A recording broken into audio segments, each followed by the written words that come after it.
Okay, so there's a lot to respond to in just those few messages.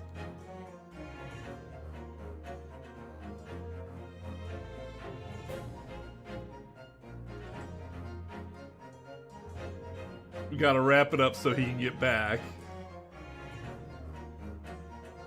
Here's the problem with him taking someone's place. He's not impersonating anybody. He explicitly says he's a tourist.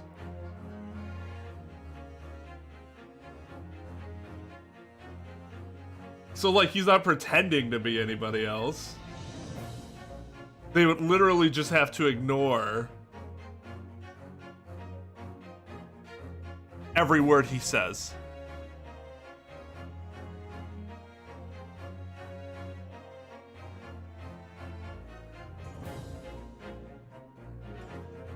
I am improv comedian. Well, there you go. Ah!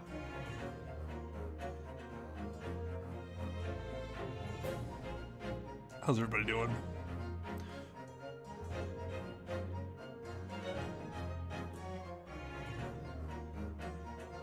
Oh, we just started.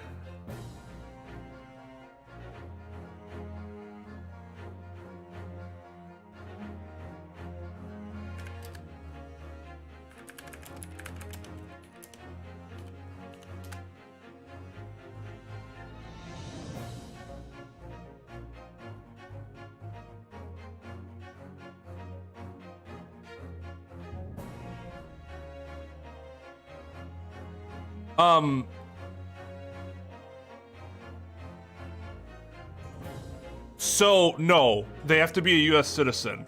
Not only do they have to be a U.S. citizen, but they have to be able to understand English, which not all U.S. citizens do, because not all U.S. citizens were ever subject to that language requirement that most are. You also can't be a felon, so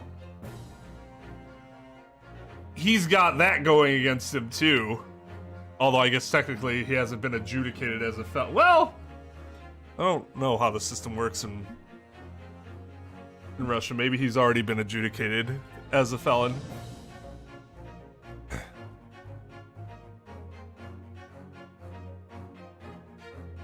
Probably like 2 weeks ago. Seems like you've been busy, Tom.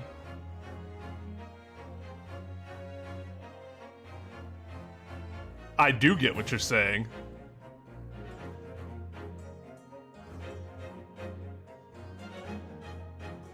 Can someone else give Lynn a recap of the past 3 hours so that I don't lose my mind before the stream even starts?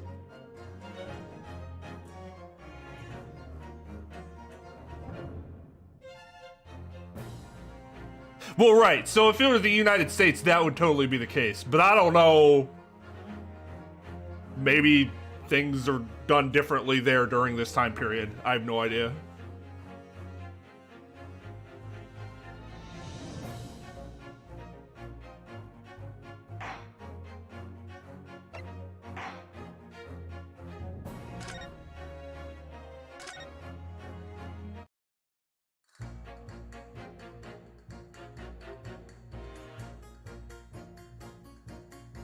Three hours?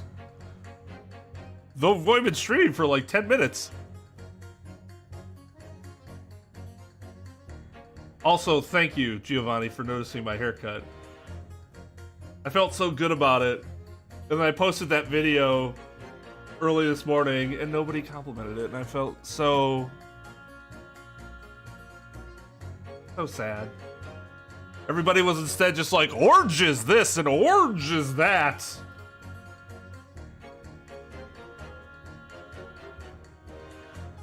Well, welcome back. What was the last stream you saw? Like, how many games ago was it?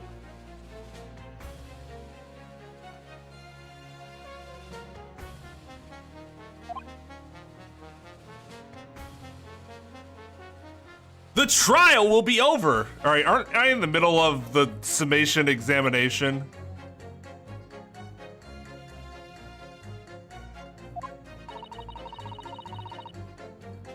We know that Ginny would never shoot anyone. Yeah, so we need to find contradictions in what these jurors are saying and pit them against each other. Like we've done every single time so far. So let's not just state the obvious again. Okay, so I think we've been through everybody at this point, right? All the evidence. All the evidence? Does all of the evidence?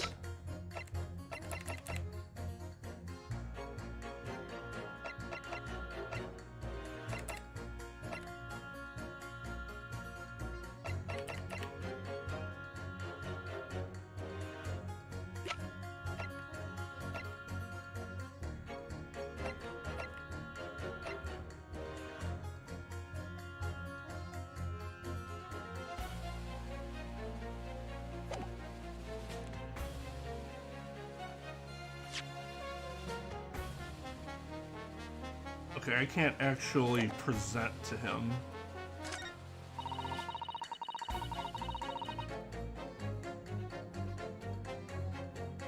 Oh, right. Juror number 2, always coming in on the clutch for us. Okay, so we don't...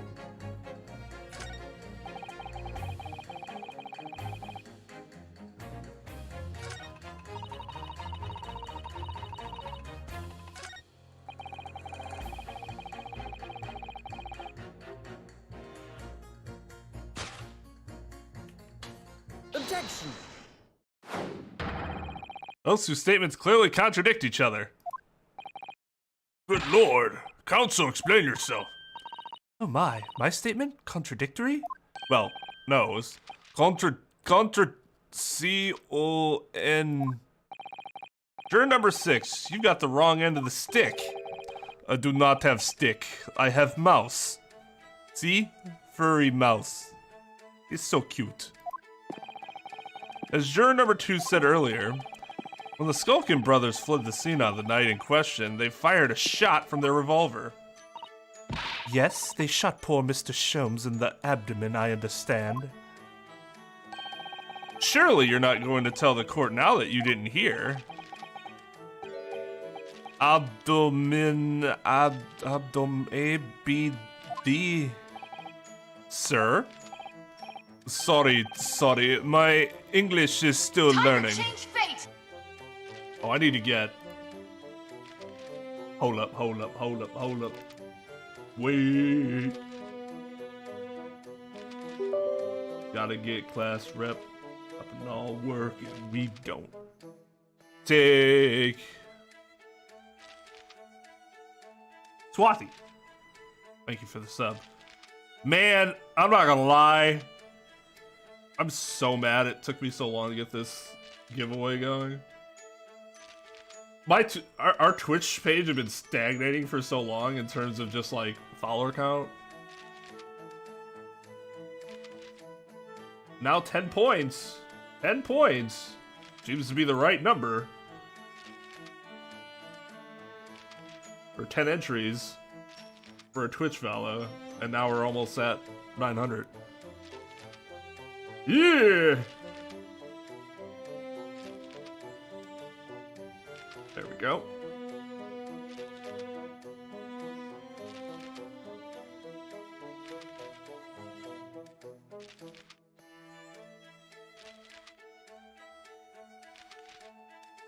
Never shoot. Anything but smoke gum.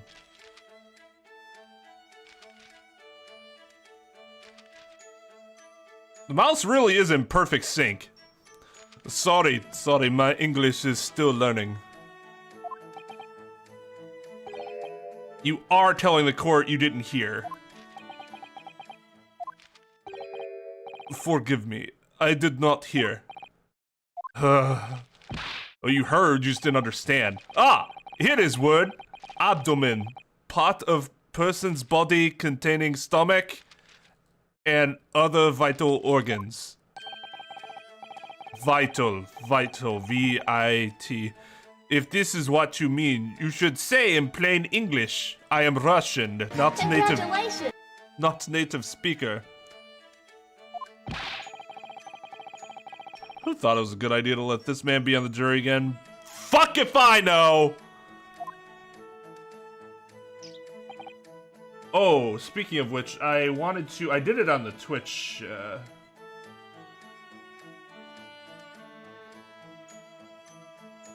I did it with the Twitch bot, but I have not done it with the YouTube bot yet.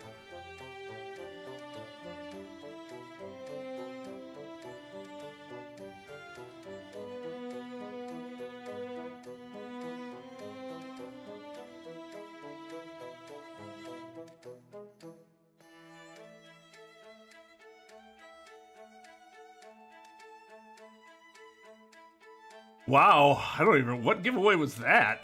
In November? That had to be like November of 2020.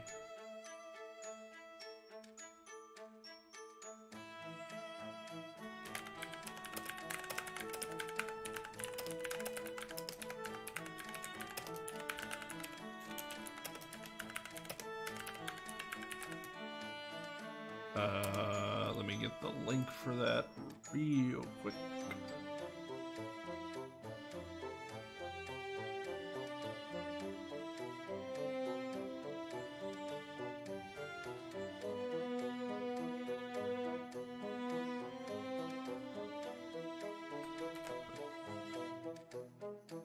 Oh, timers.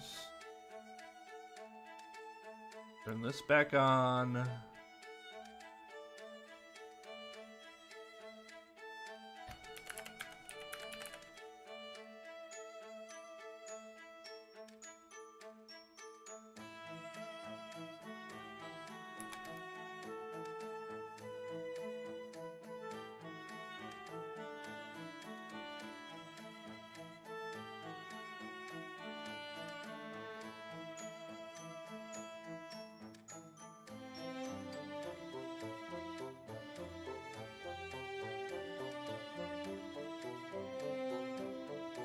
Where is...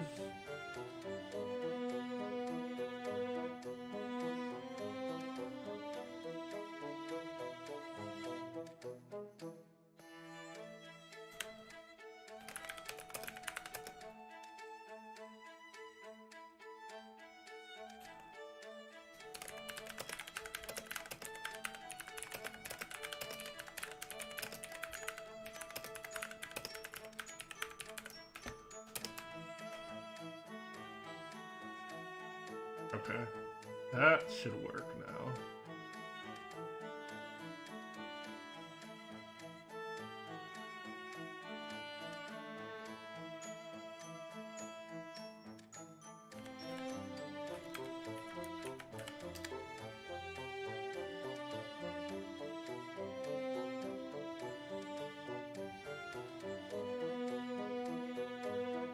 All right, there we go.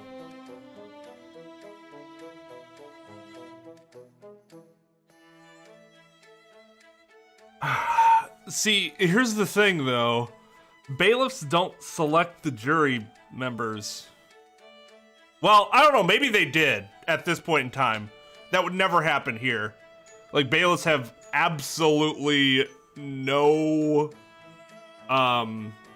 involvement in the jury selection process and communication.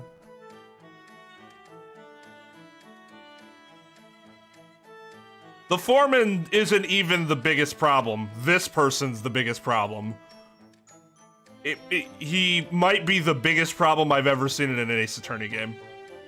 In terms of just like, the chances of this happening are actually impossible.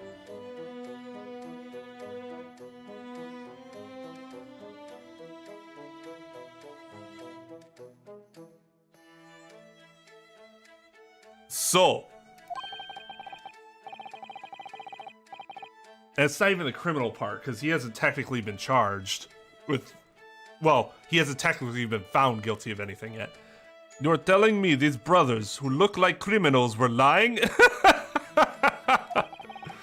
They said before, we never done nothing. But truth is, they shot detective. Da. This is double negative. Yes, that's exactly right. Oh God, lying is wrong, especially when lie is said by person who looks like criminal.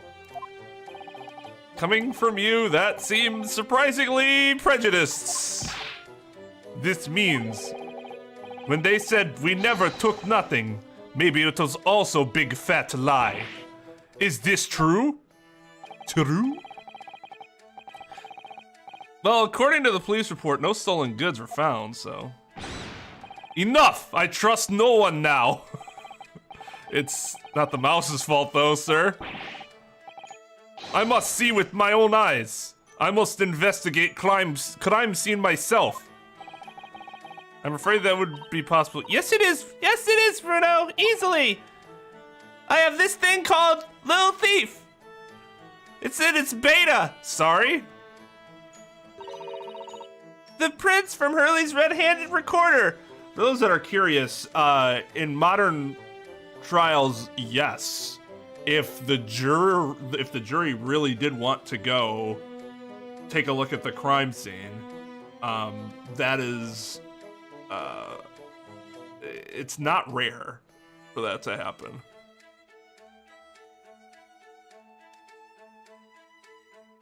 With the prints from Hurley's red-handed recorder. Ah. If you compare the point that pictures Ginny and the next print from half an hour later, you'll be able to see straight away if anything was taken or not. Cooey! Mr. Prosecutor! Tuts. Calling on the prosecution in the middle of a summation examination of all times.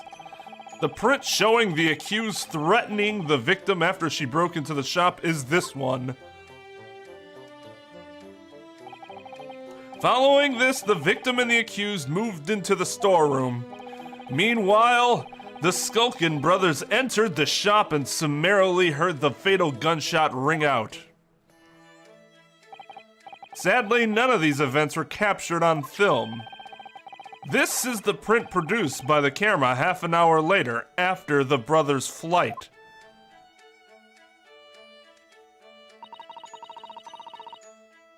So this is taken after Hurley was shot then. As far as I can tell, nothing has been taken. Does seem to be the case. I can't notice anything that's obviously missing in the second print. So, the brothers who look like criminals told only one lie. They shot a man, but they stole nothing. It would seem so, yes. Good. No, not good. You were right. I did not understood situation. Now I know brothers have lied. I think it is very important to continue the trial.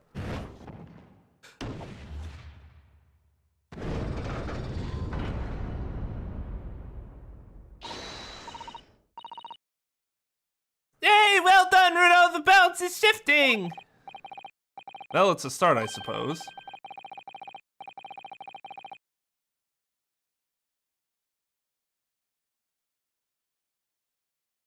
Jesus, that is fast. But there must be more in what these jurors are saying that I can use to expose the truth. If I can do that, we just might turn the situation to our favor still. Thank you, counsel. Continue with the summation examination. God, I hate the new alerts on the most recent iPhone update.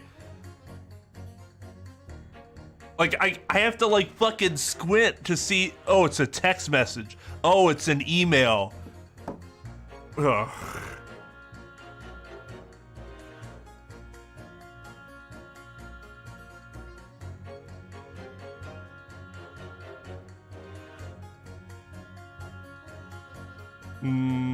There's perjury in, like, every case. Yo, MRB.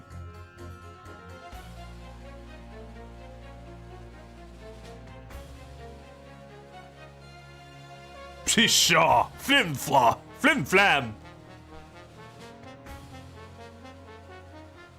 It's perfectly normal.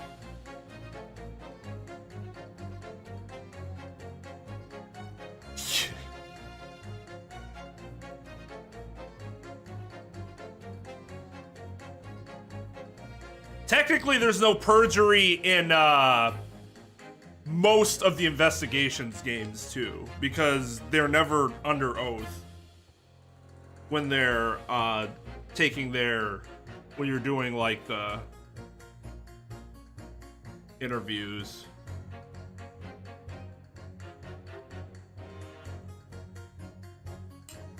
It 1-2's the ship?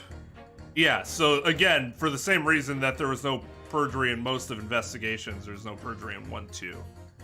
They were never sworn in.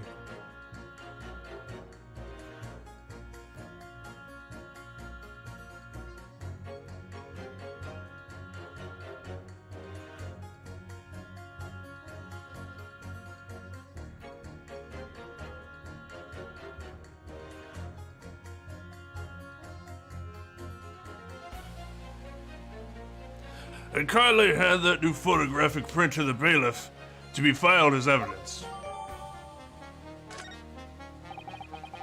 Another print in the court record. I wonder if we can make use of that. I wonder! In lake of lies are many dead fish. We must find truth. Therefore, I say not guilty verdict.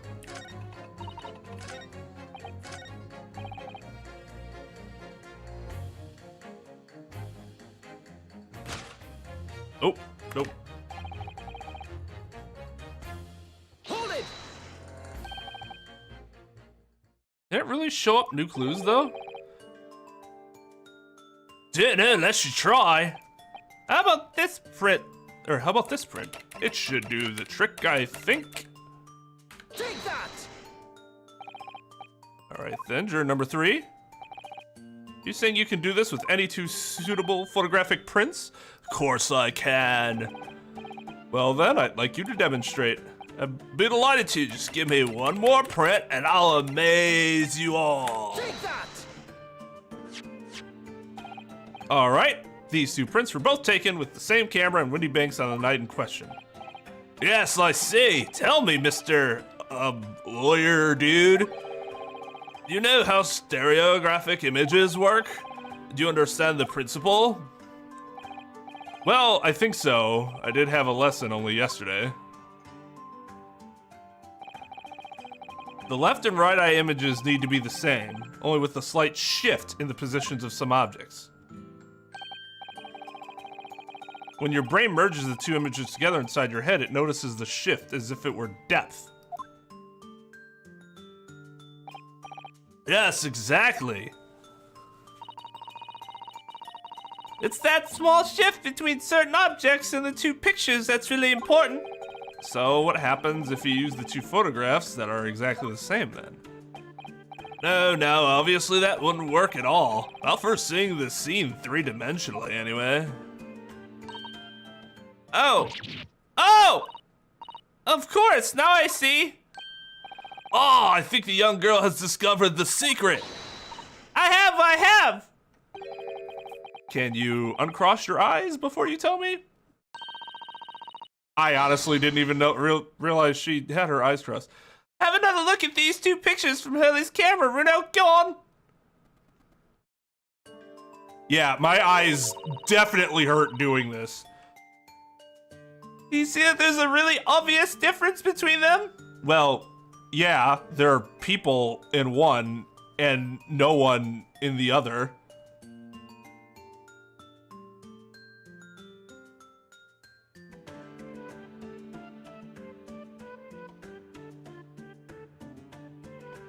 Ah, I almost had it. And then like a bit of moisture, a mini tear appeared in this eye. Probably because it was realizing how fucked it is.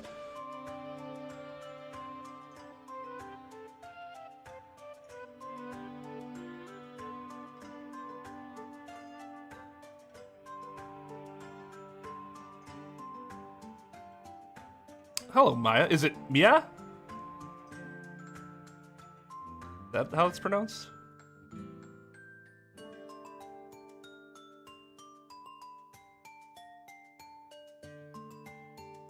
Well, yeah, there was the case in investigations where they were actually in court. So that's why I said most of investigations, but not all of it. Of course there are 2 people in the first and no people in the second. Well, yes, you can see that straight away, but now, try looking at the pictures in 3 dimensions. Oh God, I really don't want to have to keep doing this.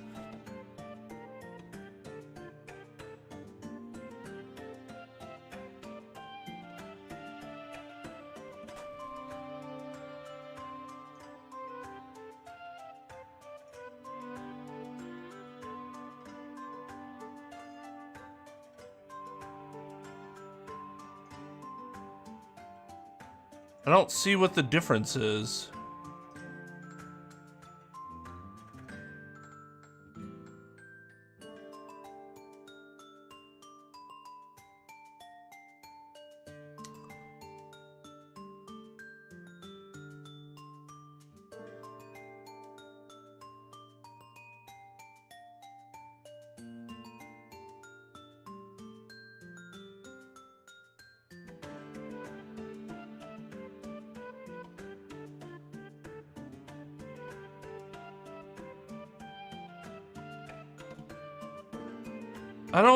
I don't see it.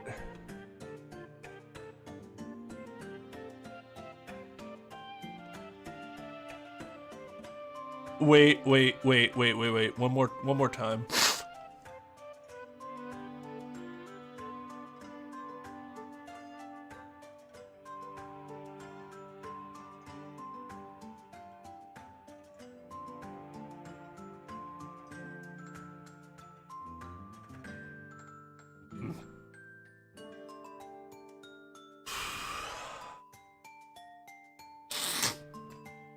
The problem is that I can't keep my eyes open long enough to like complete it and then analyze it.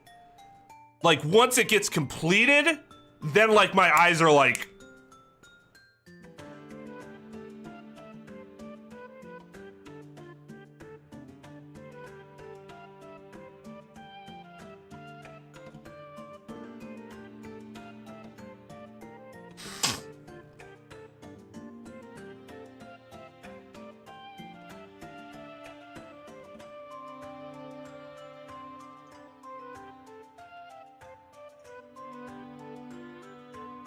I thought it was something with the door. Let's try again.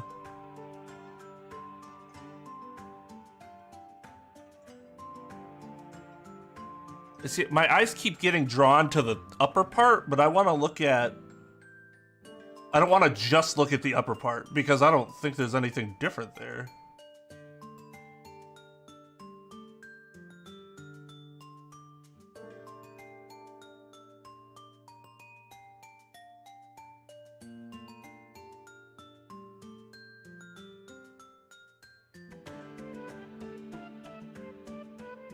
Oh.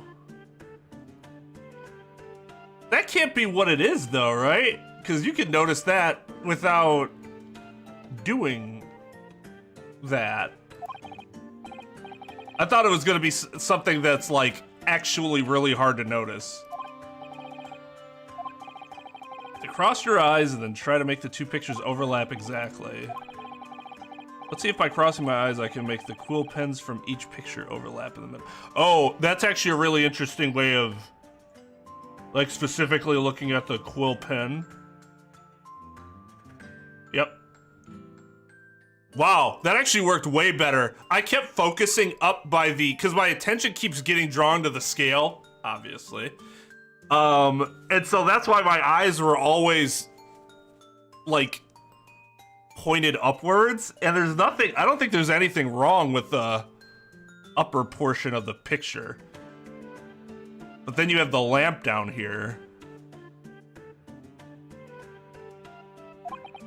But I thought it'd be something a little less conspicuous than that. Wait. Well, did you manage to see it properly, Runo? Assuming this is what you mean. Ah! What's going on?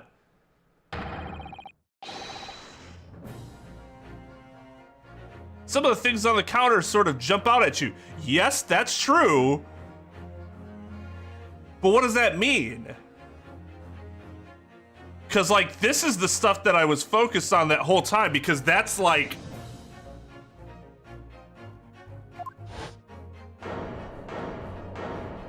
Ah! Yes, that's it, you see!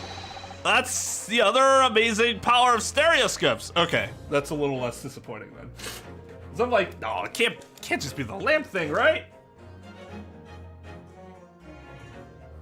Maybe that's why my eyes kept getting drawn up there, is because that's where everything was popping out. That makes perfect sense. Duh. Fucking duh.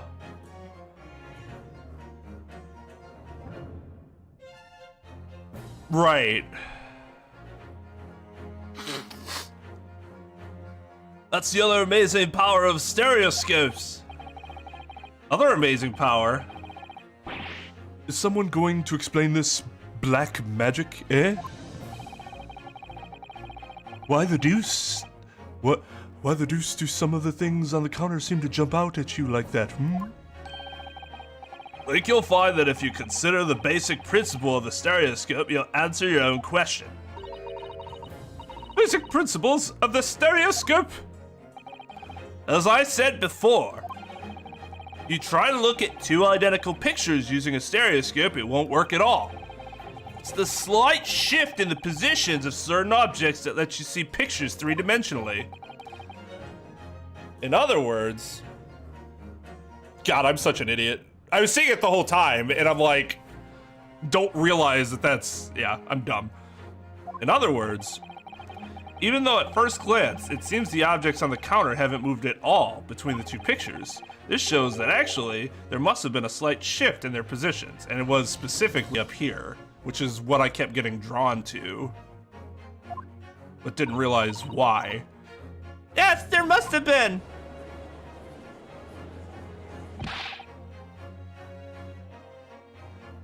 That's what I was expecting too. Now hold fire there, sir. Got a reasonable grasp of this whole cross-eyed business now, I'd say. But why the devil does this shift between the two prints exist in the first place? Well, what's the answer, fellow? Come on, you're the cross-eyed master. What, me? I have the first idea. You know, Rudo, it's quite simple. It is? Just think it through step by step. The first photograph was taken at 1 a.m.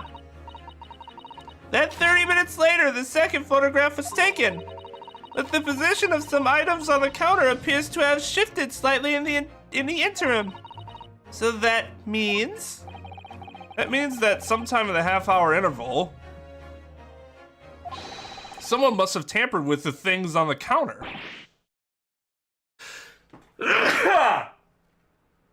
Excuse me. Zookers! Someone tampered? Why would you do such thing? New information, stop! Not mentioned in the testimony so far, stop! Yes, we've had to go around in circles a little here, it seems. But I'm starting to see what I should be aiming at in this summation examination now. Ladies and gentlemen, the question now is clear! And we'll get to it in 1 second, because I need to go get some tissue.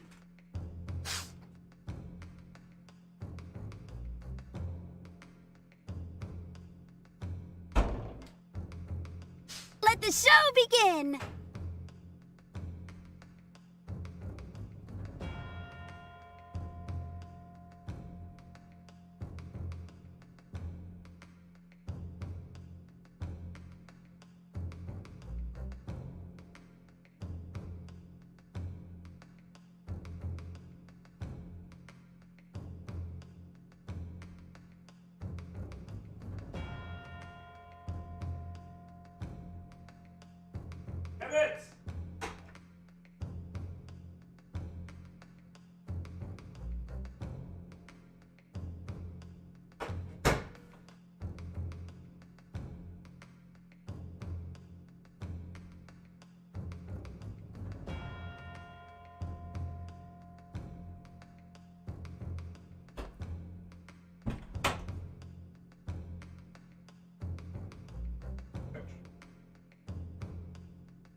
Son of a bitch. Of course, I'm out of tissue. I have to use a roll of toilet paper, like a person without tissue. Really need to go grocery shopping. Don't have food either, but it's just so damn cold outside. I don't want to order food, but because, you know, the extra charges and shit, but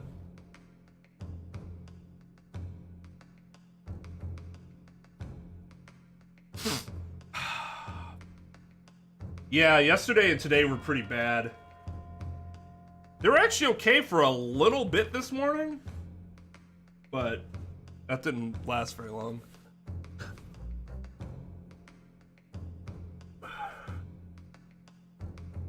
Also, thank you for my sneeze.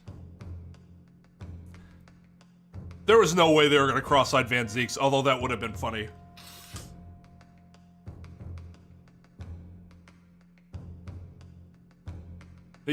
I couldn't very well show myself to be, you know, inferior to any of these plebeians. I obviously have my own stereoscope right at the desk. Ladies and gentlemen, the answer to the question now is clear. We know the items on the countertop were moved, but by whom? Are you suggesting you might know? Of course! I can tell you right now who was responsible for the almost imperceptible shift in the items on the counter.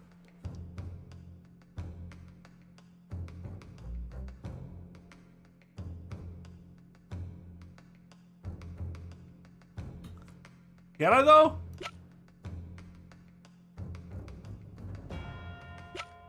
I honestly don't know the answer to this question. It's either him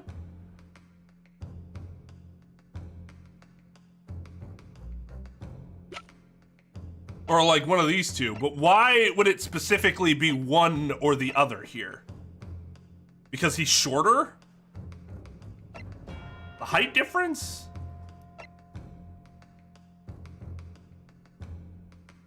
It makes sense that he would bump it as he went into the door, or like turned around and went through the door, but like what would that mean? That wouldn't mean much of dick, would it? Yo, what's up, CJ? And Amir. Amir.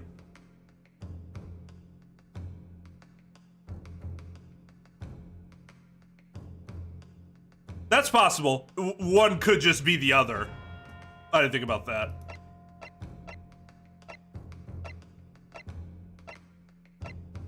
Fuck Ringo. Take that! It was the witnesses currently in the stand, the Skulkin brothers. Wait. This does not agree with what brothers said in testimony before. They said they did not even have time to pull dukes from Lady... It's just completely thrown off from what he's... They said they did not even have time to pull dukes from Lucy Lockets. Not you. Sorry. Not talking about you. Lucy Lockets.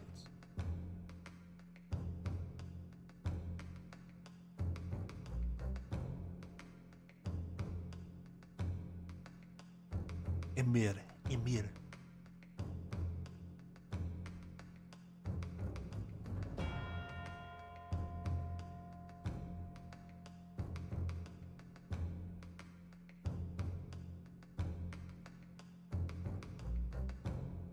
Right, so they don't have depth because there's not a second. Like Devin said, they would appear translucent because they don't have. It's like what, they don't have density because there's no second form of them to like superimpose upon each other. Whereas all the other items have a set, have a partner, so when they put it together, it's more full. I'm not I know what I mean, but I know I'm not explaining it very well either. But yeah, what Devin said is...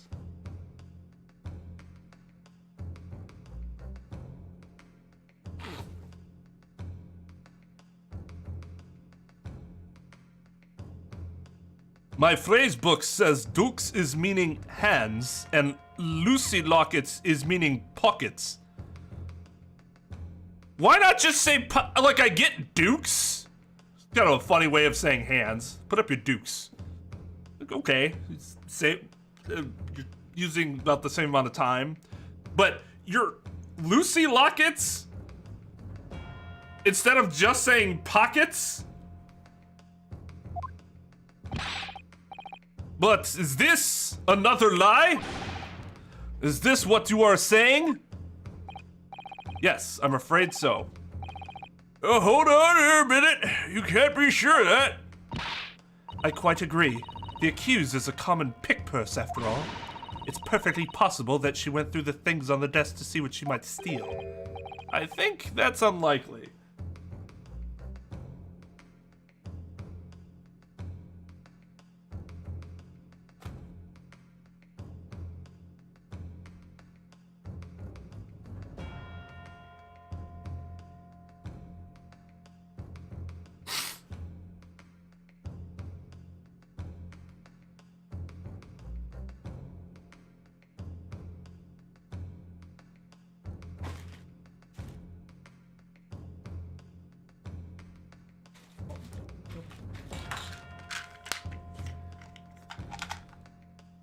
I think this is a very simple yet effective track.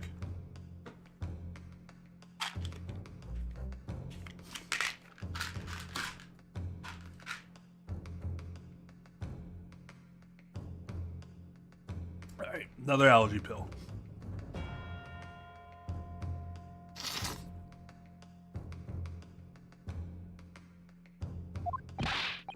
And why exactly? As you can see from this photographic print, the defendant was pointing a gun at the victim. It would seem, as my learned friend indicated, that she was coercing Mr. Windybank to open the storeroom door. In other words, Miss Lestrade's interests lay within the storeroom, not in the main shop, giving her no reason to touch anything on the counter.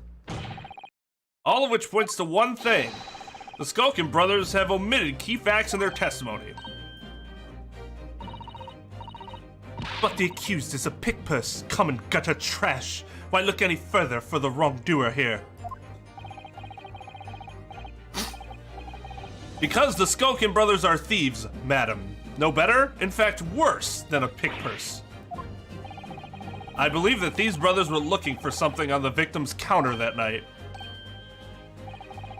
Ladies and gentlemen of the jury, if you would condemn the defendant on the grounds that she's a pickpocket, would it not at least be right and proper to thoroughly scrutinize testimony given against her by two thieves? Well said. I, for one, would like to hear more from that shady pair.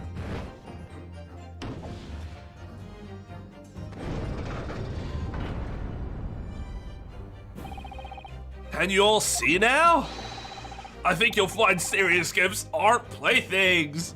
You've seen their extraordinary potential firsthand. Yeah!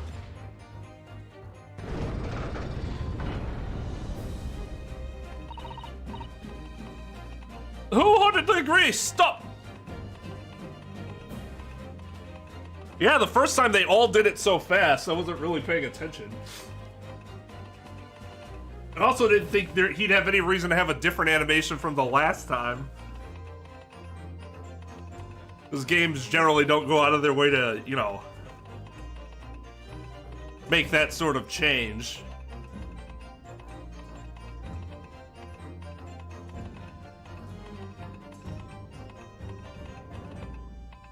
Wholeheartedly agree. Stop.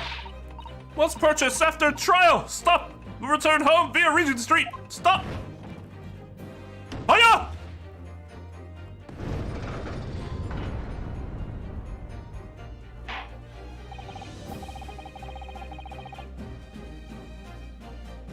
But that's the thing, he doesn't need to have them on.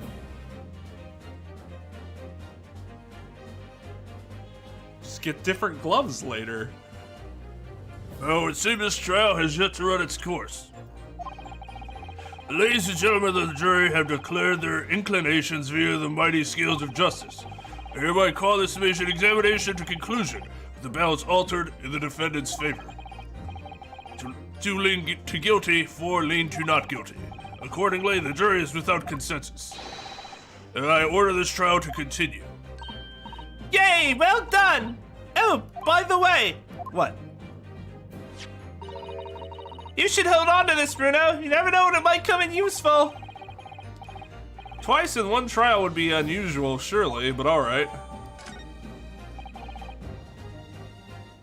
Lord Van Zieks, you will instruct the witnesses that the court demands additional testimony from them. I'm sure it won't spoil the bouquet to do so, my lord.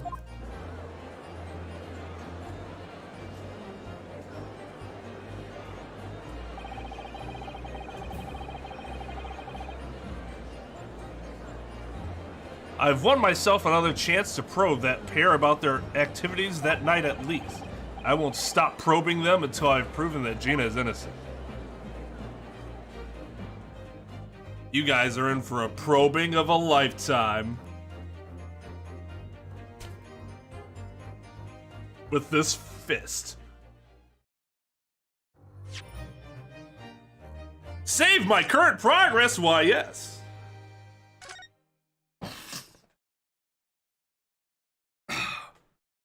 Okay, so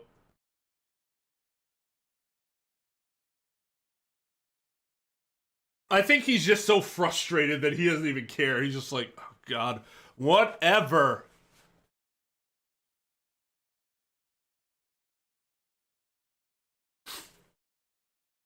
Like I said, taking a couple days off gave me a, little respite from this case. Not saying all is forgiven, but my fury that I had has subsided. So we can expect much less of that for the rest of the stream, unless something really stupid happens.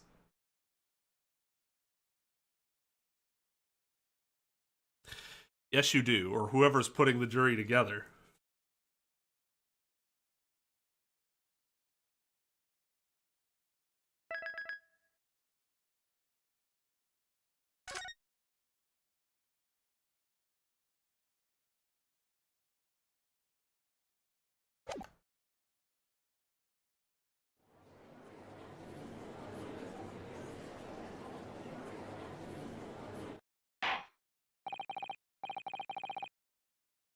Order, please. Order, please. Let us resume proceedings. Witnesses, you will now retake the stand.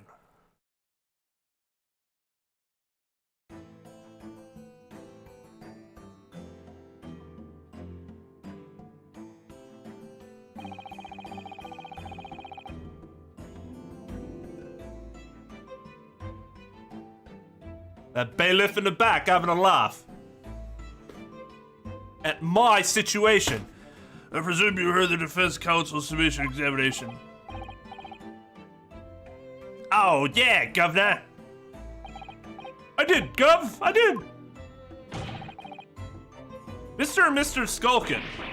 God, car, blame me. This is going to be hard work. Earlier in the trial, you gave the following testimony about your actions after you entered Windy Banks.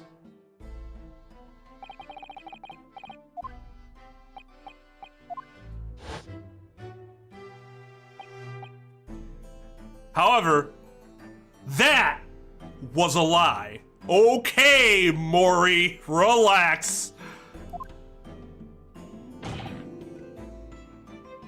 You brothers.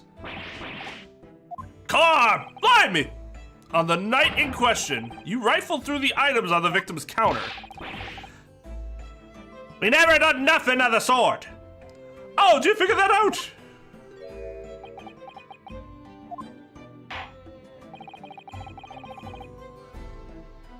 You will now give formal testimony once again. You will tell the court precisely what happened on the night in question, and this time you will tell the truth. Each lie that passes your lips serves to increase the severity of your punishment. Let the show begin! And that, gentlemen, may deal a crushing blow to your chances of ever seeing the light of day again. A thought worth pondering, perhaps. Say no more, Gov, we hear ya. We'll blab, we'll squeak, we'll peach. The princess variety.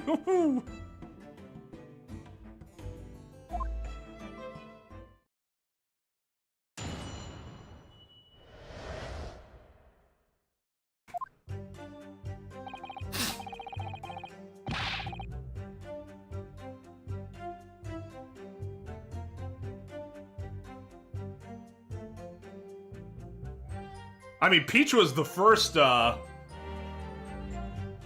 killer, right? Hold on, I need...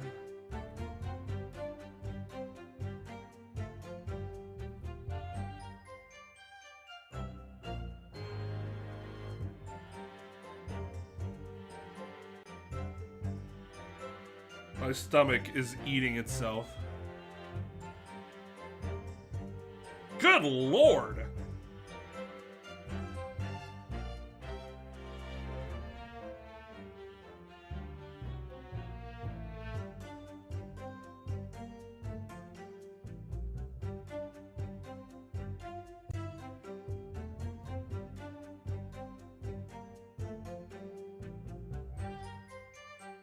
Oh, don't you fuck me, DoorDash.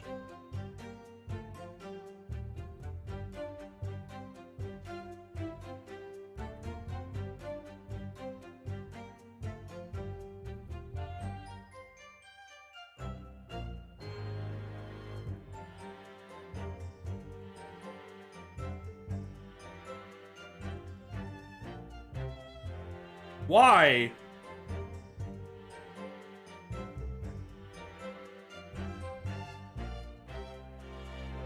Hey, can y'all come to my city and be DoorDash drivers? Because I think the volume recently has just exploded.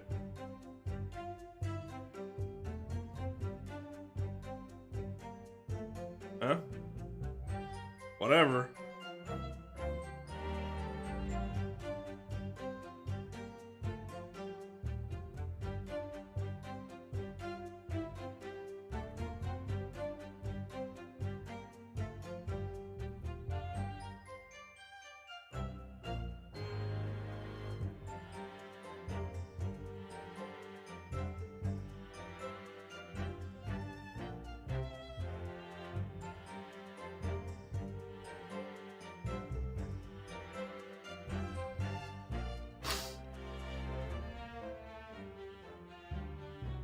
No.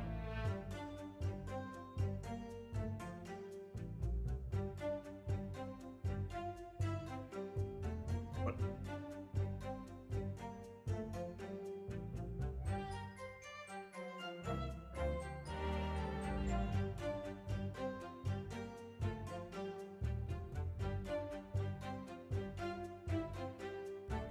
Oh.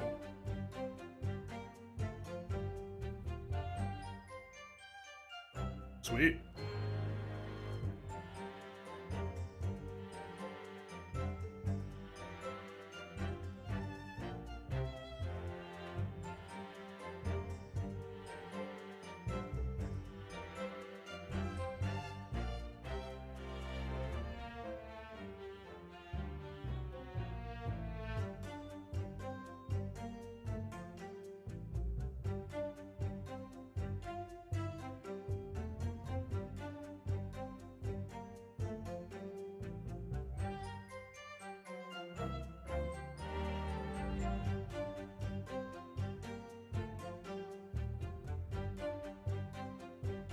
Sorry, my, as I said, my stomach is eating itself. I haven't eaten anything since 5 yesterday. a poor choice, I grant you.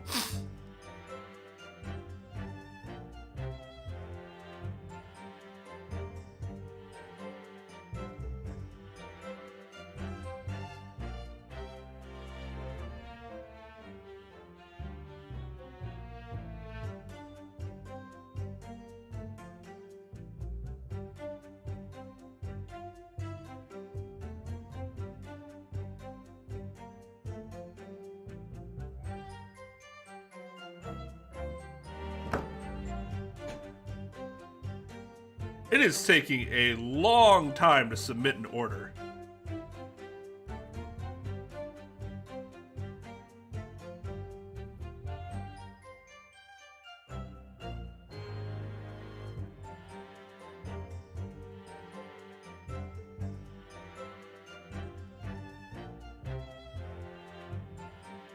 What the fuck?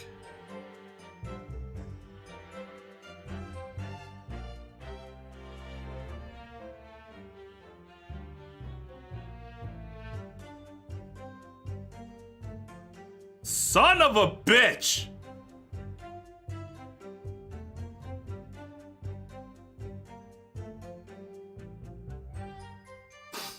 Well, at least it's not the case that's gonna piss me off today. Jesus fucking, are you kidding me? I agree.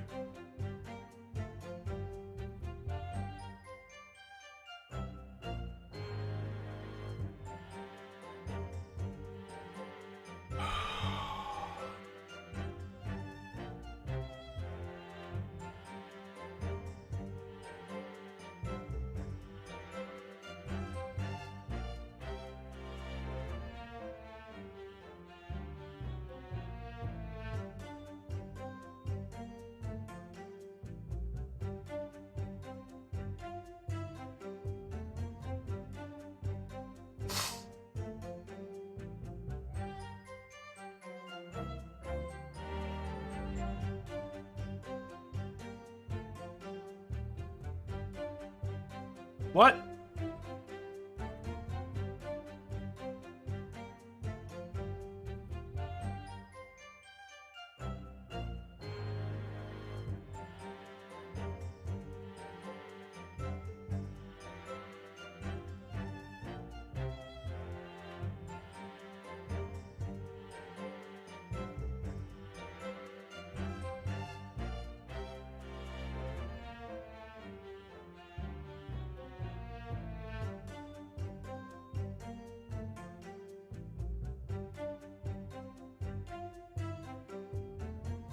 Like,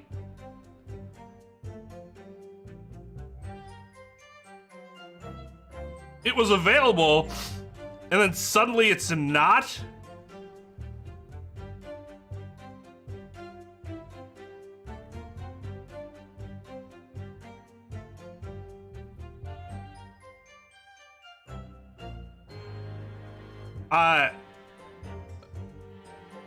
What the? Okay.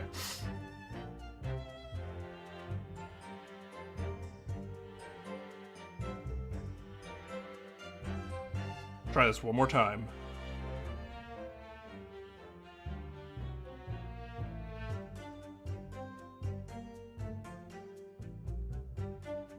Okay.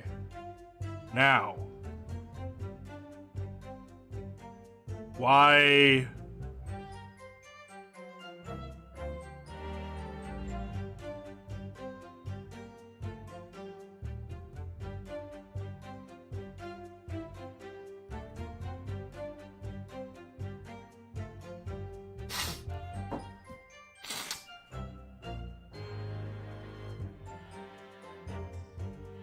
Thank fucking God!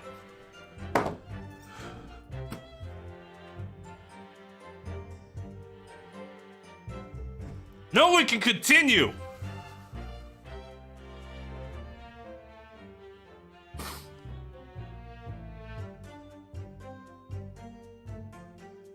Alright, we did knock a few things over, but we weren't rifling for nothing. For nothing.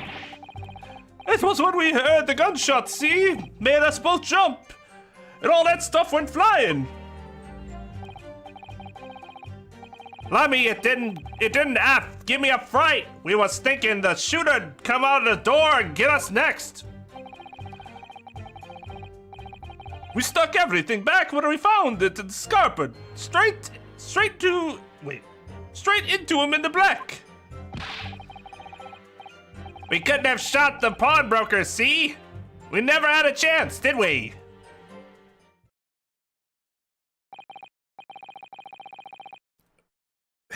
Amongst a million other problems with this case, it's something that we've pointed out before, but once again, having Ryunosuke be the defense attorney here while also a witness to the crime scene is a problem.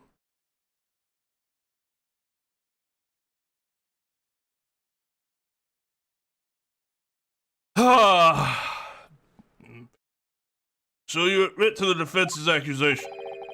You did indeed ransack Mr. Windybank's countertop on the night in question. Not ransack, Governor, no. That's right, Nash, that's right. It's more like we tidied up, yeah. I think Van Zeeks feels like how I feel right now.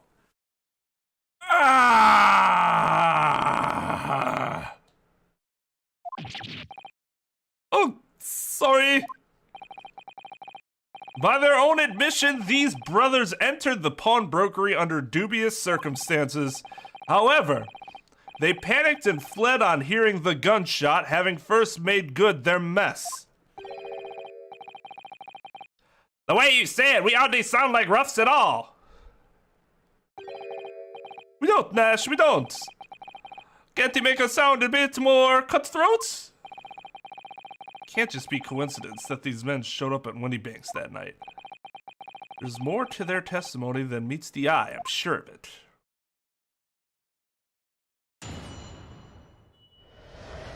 He has the worst hangover.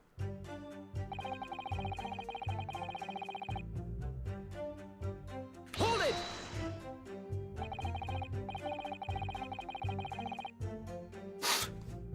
That's the case, then why didn't you testify to that effect in the first place?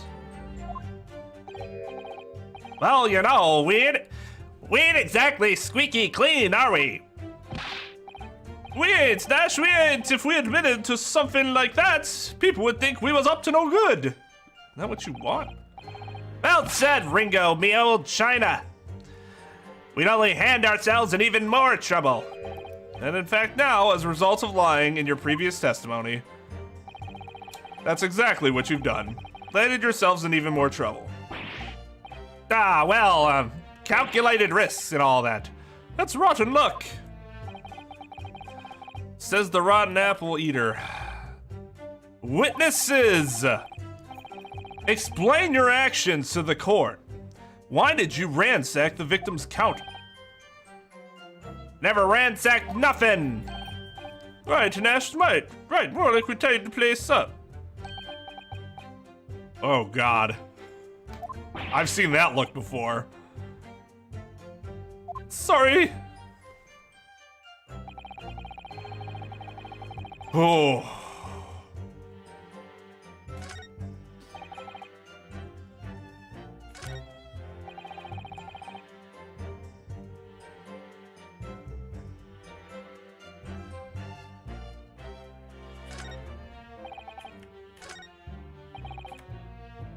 Hold it! So what you're saying is the sound of the gunshot shocked the sound of the gunshot shocked you so much you knocked all those things off the counter? Oh, it shocked one of us that much, yeah. This bag of nerves needs to learn to keep his shirt on. Look, it was loud, alright? Blimey, me dead granny would have woken up at that bang. Big Bravir screamed like a bloomin' baby and fell over on the counter. He knocked over a load of books, a candlestick, and some skull whatnot.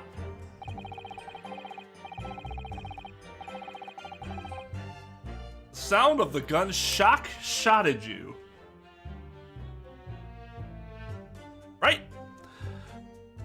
got tangled in some marionettes. What knocked over a picture frame, what knocked them scales on the floor. You really mastered working quietly then. What a racket. Me granny wouldn't have been scared back into her grave at a clatter like that. Would have been scared back into her grave at a clatter like that. So in short, the gunshot took you by surprise. And then some. Is that right? I mean, it was quiet as a mouse, and then all of a sudden, BAM! Excuse me. Inspector Gregson, do you have something to add? Like I keep saying, I don't appreciate being lumped in with these scoundrels. No. You seemed to react just now at what Mr. Skulkin said. Did it make you think of something? It's probably nothing, of course. I wouldn't even bother to mention it, only... Well, fact is, cases don't get solved if you ignore the little details. How about you just tell us what's on your mind? As you know, we brought these fellas up into the yard for questioning late last night. The statement they gave then told a slightly different story to what they're saying now. Did it? You claim you heard the victim shout something out before the gunshot. Might have, Gov, might have. Does ring a bell now that you mention it. Now you mention it. Granted, it's only a minor detail, but still. I can't help feeling like perhaps you've been a little sloppy with your testimony, eh, fellas? If I discover the witness's testimony has been any more sloppy than it has hitherto proven to be, I shall be forced to bring the very harshest punishment to bear against them. Easy, easy! We'll get it right this time.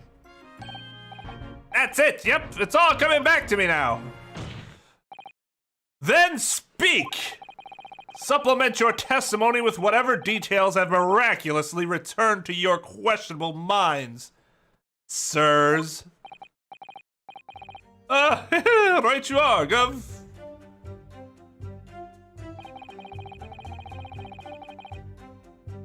Just before the gunshot, we had a voice shouting out, "Give me that gun!" Hold it! So in fact, you heard the voice and the gunshot almost simultaneously. We did, Gov, we did. Although I suppose if you're being honest, we heard a kind of wavering voice before the yell at all. If you don't want to get shot, give me that gun, bam! Kind of thing. Burn acting tragically missed. And where were the voices coming from? Could you tell? Of course we could. From the other side of that door, behind the counter it was. In the storeroom, where the victim was found dead. And the voice you heard, it was that of the victim, Mr. Windybank? On me granny's life, of course it was. On his granny's life, of course it was. So that would mean that you both knew Mr. Windybank and the sound of his voice? So that would mean what? What to dash what? Any ideas? Yes, counsel, indeed it would. Nah. We didn't know the geezer. Oh, I'm supposed to deny it? Wasn't that bloke and all the fancy numbers giving us the evil eye? If you value your lives, you will ensure your testimony is accurate and true. Oh, on me granny's life it is. On his granny's life it must be. It's a good job his granny's dead. To summarize then, immediately after hearing the voice of the victim, you then hear the gunshot, causing you to stumble and upset the items on the counter, scattering them over the shop floor. Make it sound like we're clumsy. Don't forget, we tidied up out for like good little boys. Anyway, the way I see it,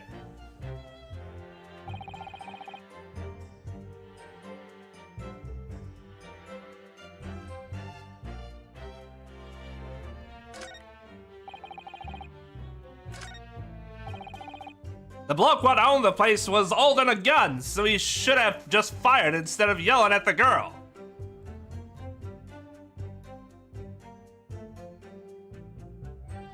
No, he wasn't.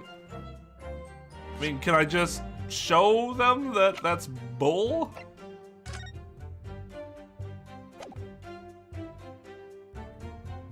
Objection! So you're saying that on the night in question, the victim, Mr. Windybank, was wielding a gun. Is that correct? That's it, Gov. You've got the picture. Yes, Nash, yes, no question.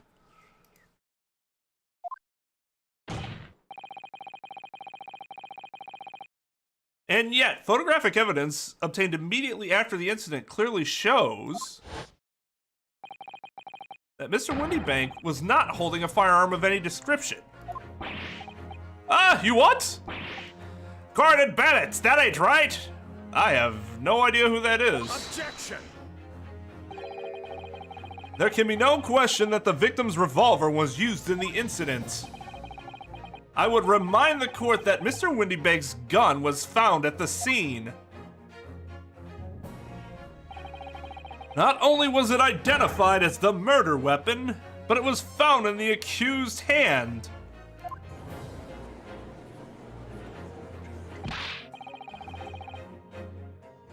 Yeah, that bull trotter used the victim's own gun to finish him off.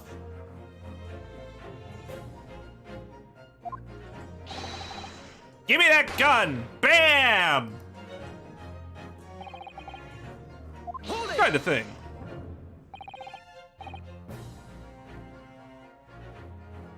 Stay exactly where you are, right there. Huh? The crime scene had taken place as you so colorfully described in your testimony. It would give rise to an undeniable and significant inconsistency in the final moments you just acted out. Goodness, are you sure, counsel? You intrigue me, my learned friend, but let's see some evidence to support your claim. Where is the proof that demonstrates the inconsistency in the witness's portrayal of the victim's final moments? Take that! According to their testimony, the witnesses claim to have heard a shout of "Gimme that gun," followed by the gunshot. Indeed, with the two events happening almost simultaneously, or so we've been led to believe. Yes, that's right. Now, if that testimony is true, it would mean that at the moment of death, the victim and his attacker would have been facing each other. However, if I could ask the court to study the photograph of the victim's body again, you can clearly see that Mr. Windybank was in fact shot from behind. Ah.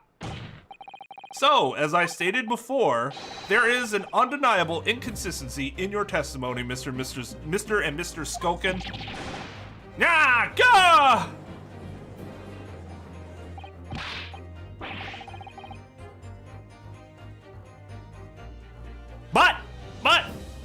But it's the God's honest truth.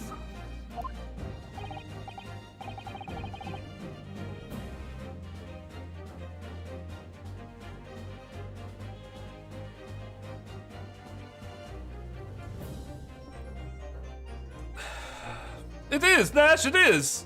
When he was shot that night, the shopkeeper had a gun in his hand, and we saw it with our own bleeding eyes. Did I hear you right just now? You actually saw Mr. Windybank holding the gun? Something like that might have slipped out. Ladies and gentlemen, you have all just heard the admission by these two witnesses that on the night in question, they actually saw with their own eyes the victim wielding a gun, which can only mean that despite their testimony to the contrary, the Skulkin brothers must have encountered the victim in person. Nash,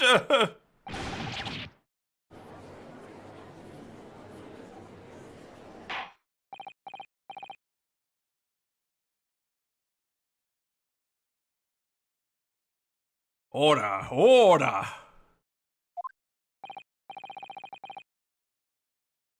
Witnesses, explain yourself at once. Well, the thing is, we weren't supposed to,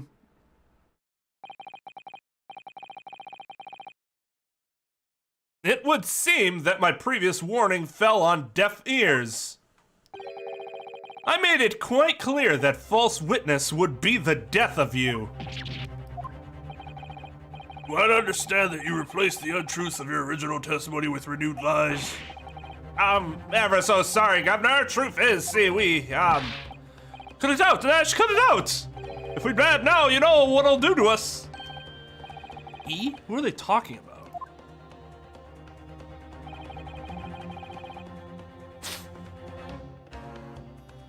Let me make your position here perfectly clear. You will talk. There is no other option available to you. Ugh! Bruv, come on, the game's up. But we'll have our guts for garters. I know that one. In case it hasn't quite sunk in yet, no matter how hard you try to hide it, the truth will come out. On the night in question, it is now apparent that you brothers met face to face with the victim. I demand that you testify again to explain the precise circumstances. I can't find that yawn. Oh my god, sorry. I demand that you testify again to explain the precise circumstances.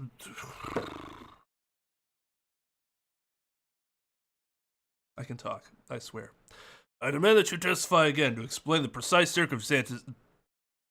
I can't say that word.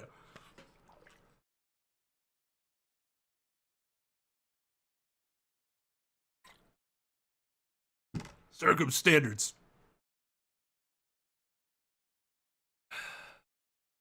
I demand that you testify again to explain the precise circumstances under which this meeting took place. Well, do we have to? Well, yeah.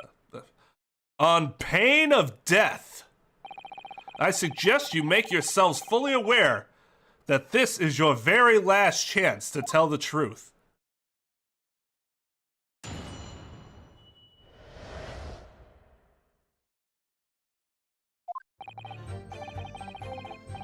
Alright, so we just got inside the gaff and heaved a sigh of relief when the geezer showed his mug. Give me that gun, he bellowed. And then he flew at us like he was possessed. I thought we'd end it. Congratulations. Thank you. From an old geezer, the bloke was strong as an ox. He chucked me over the counter. I pulled me gun on him, and then he legged it through that door to the back room.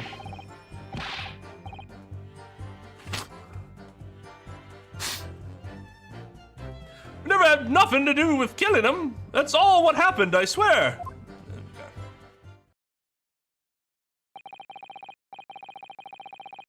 Circumstandard should be an actual word. So you're now telling us that moments before the victim was killed in the storeroom, you in fact encountered him in the main part of the shop. Well, yeah, sorry. Well, find ourselves at an interesting juncture. This changes matters considerably. But honest, Governor, this time, Nash, this time, we ain't got nothing more to hide. Very well, counsel for the defense, you may proceed with your cross-examination. Yes, my lord. This is it, the moment I've been waiting for. Oh, God. Stomach, like, actually really fucking hurts right now. Oh.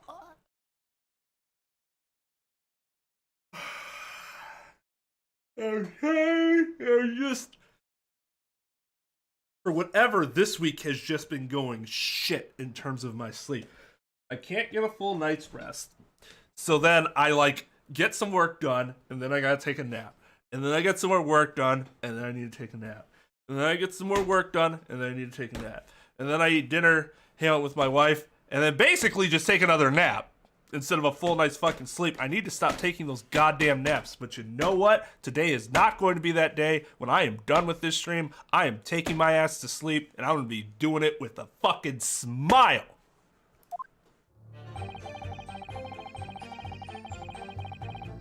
Not like her, who's doing it with a frown. Why you look so sad? Why you look so sad?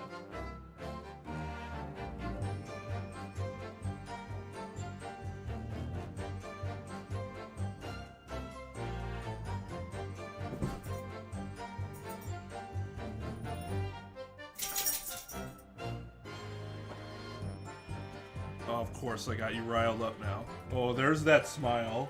There's that smile of yours.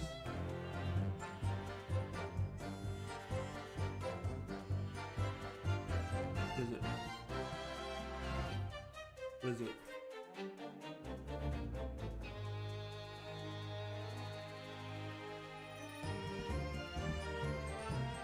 Probably because I had to take 2 allergy pills. Non-drowsy my ass.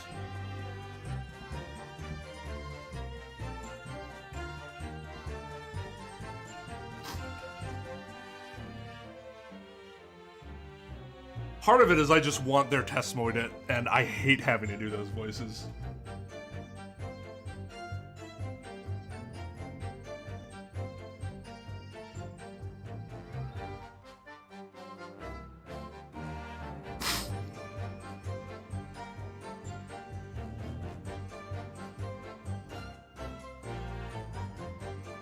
I wish I had a Paimon here.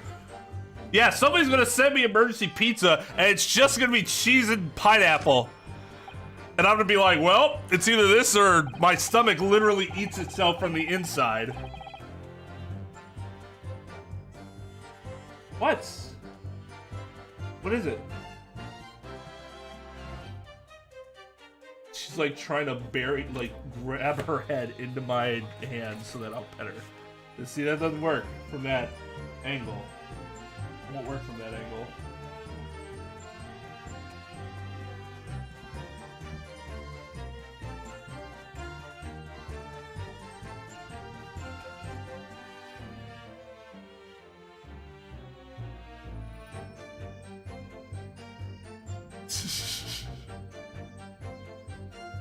This might surprise you guys, but I would eat an orange to stay alive, so I definitely eat pineapple on pizza to stay alive.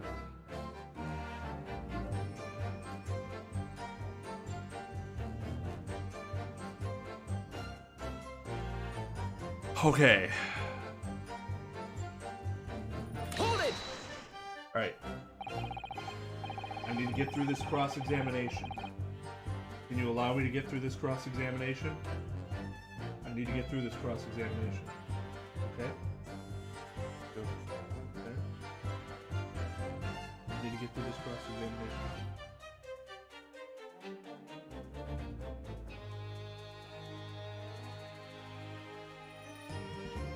Oh. She might actually have to go outside.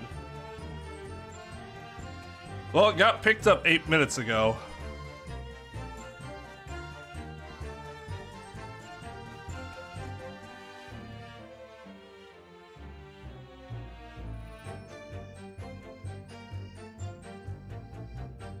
Something really weird.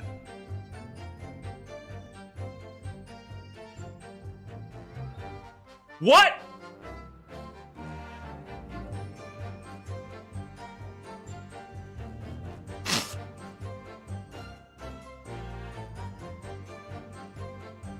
Oh, that's horseshit.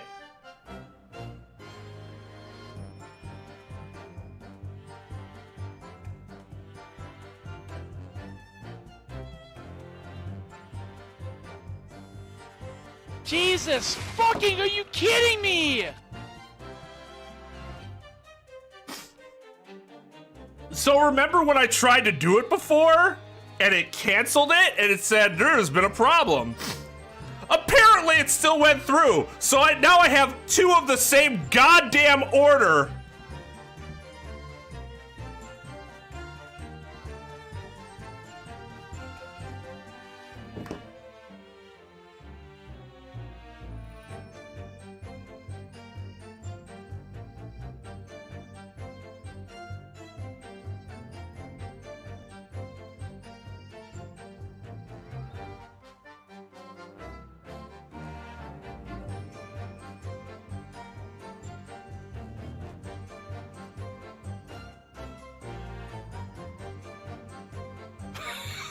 Yeah, I guess that's all I can do is say, well, at least I'll have another fucking meal. Oh my god, that is infuriating.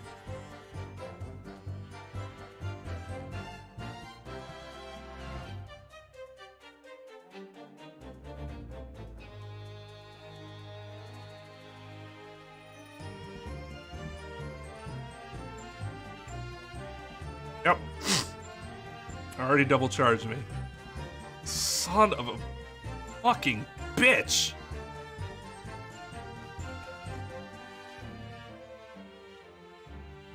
Alright, I'm gonna go let the dog out.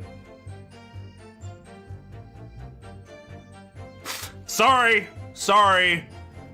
I'm gonna bring this shit on stream, but my hunger is kind of consuming me right now.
Oh, my mind is all sort of messed up right now. I just turned the light on, the backyard light, with the dog. She went outside, and it's what? Almost noon? Clear skies? You know what that light did? Absolutely nothing. God.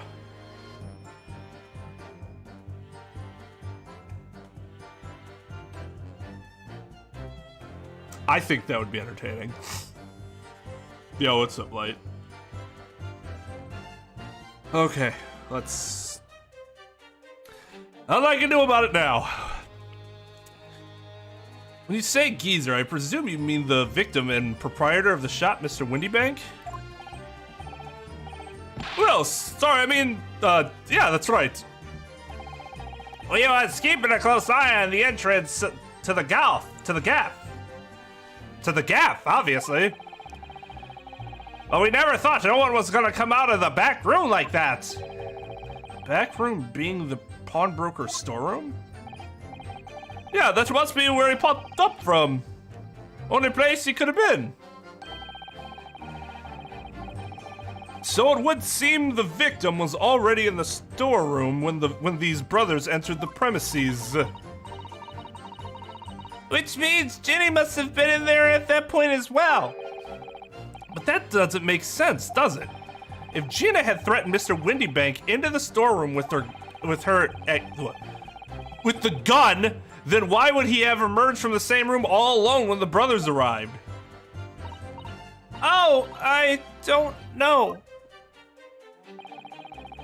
Did you see the accused at that time? What, the mole tooler? That mall tooler? God, mall tooler? What, that mall tour? Couldn't tell you. No way, Cubber. We had bigger fish to fry then. I mean, the old geezer just lost it.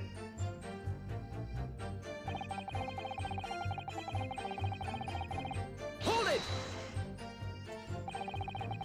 You mentioned that Mr. Windybank shouted those words in your previous testimony too. However, you claim that you heard him yelling them on the other side of the storeroom door. Oh, did we? But the truth is, he was shouting those words at you, wasn't he? Well, yeah. Was the victim, Mr. Windybank, wielding a gun at the time? Was he ever? Blimey lummy. A great ugly barrel he had, pointed straight at my frontispiece. So what you're saying is, you definitely saw Mr. Windybank with the gun at that time, is that right? It is, Gov, it is. Spot on. And all of a sudden he came at us, he did. It was bedlam. I didn't know who was going for who. You're clearly all going for each other. Like Nash said, we thought we had it. I mean...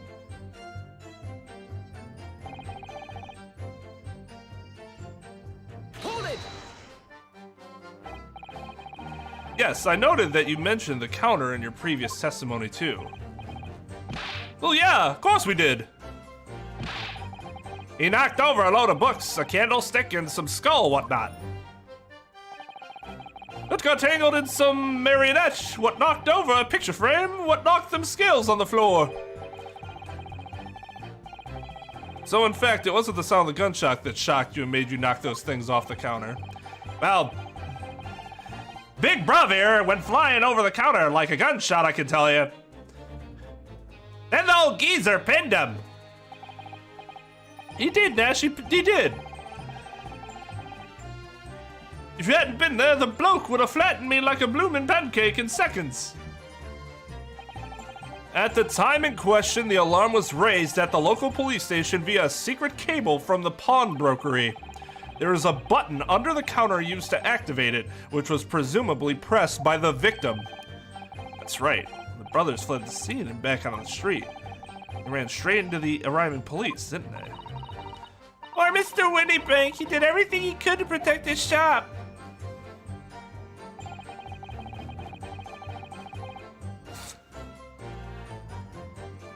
Hold it!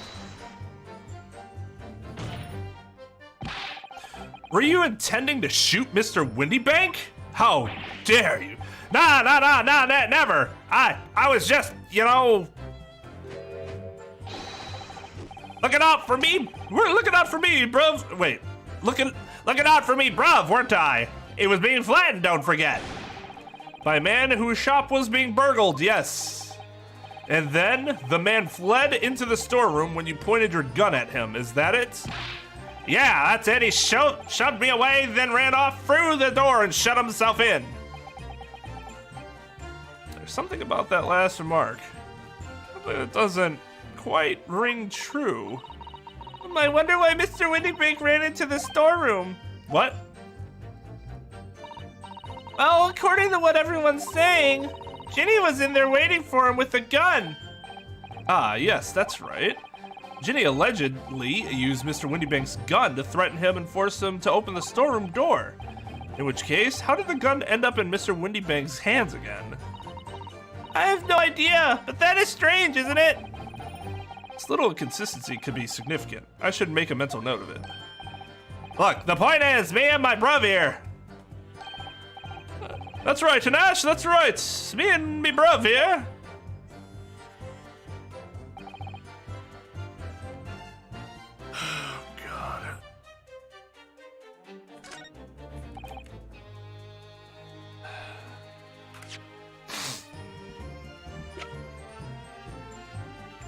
I don't know what to show.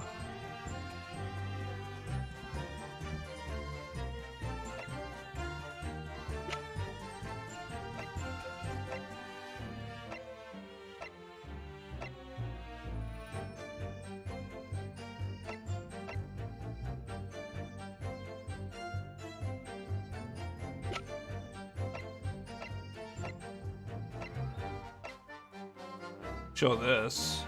Let's go through this real quick, I guess. Hold it! You say you had nothing to do with it? Nothing at all. Nothing, Gub, nothing. The old geezer went and shut himself in the back room, didn't he? Locked it was from the inside. Okay. I'm gonna complain for just a second here. Not the biggest deal, but I don't think it's been as pronounced in the prior trials with more than one witness on the stand. This is what I don't like. Just going back and forth with the shtick between brothers saying every other line. I don't like that. I'm not a fan of that. I think its pacing is significantly worse and doesn't work in a text-based game than if they were just actually talking to each other with like voice lines. But that's not what's happening here. And it seems like the whole thing doesn't come off smooth and humorous to me like it would otherwise. Like if this were the anime, let's say this were an anime, this would work. I get it. But like having to read it back and forth is significantly less impactful. And really highlights the pitfalls of the whole two witness situation.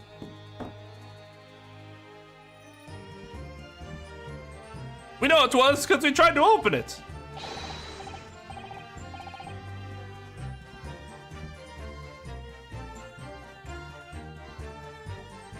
But it's a decent door, that one. Good and strong. Wouldn't budge an inch. So in the end, the situation remains unchanged. Inside the storeroom with the pawnbroker, there was only one other person. The sole person who could possibly have shot the victim, the accused, Miss Gina Lestrade. Ugh.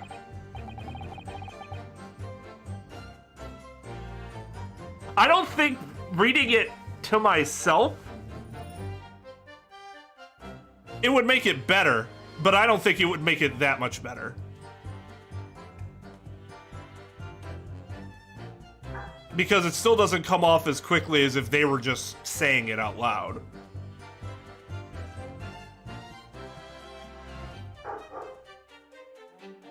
Bark, bark.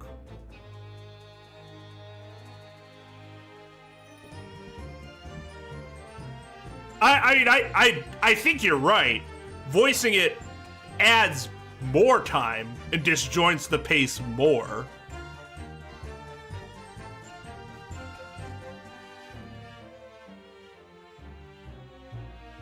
But it's not like this is the first game where something like that's happened. But obviously I could be wrong. That's just, people experience it differently. I'm just not a fan of doing that sort of thing if you're not actually talking.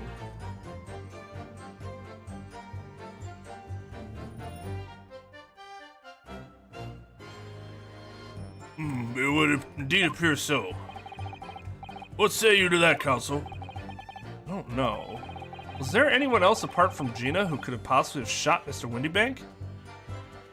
I don't fucking know. I can't think straight right now.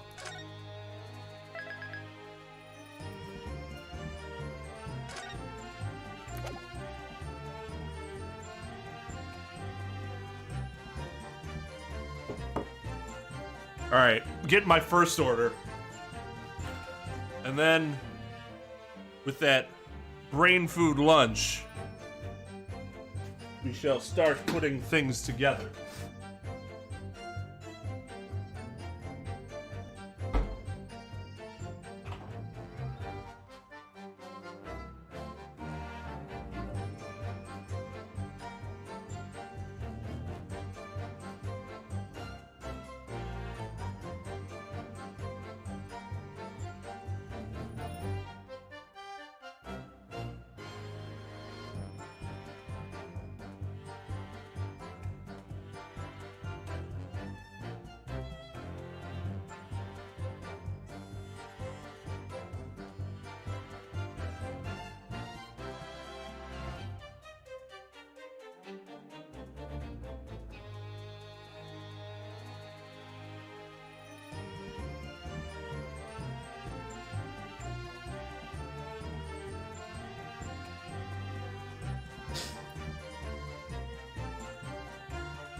Shout outs to all my fans of chicken tendies out there. Yep, gotta restore that. That PP is low right now. No. You have no PP, so you don't need brain food lunch.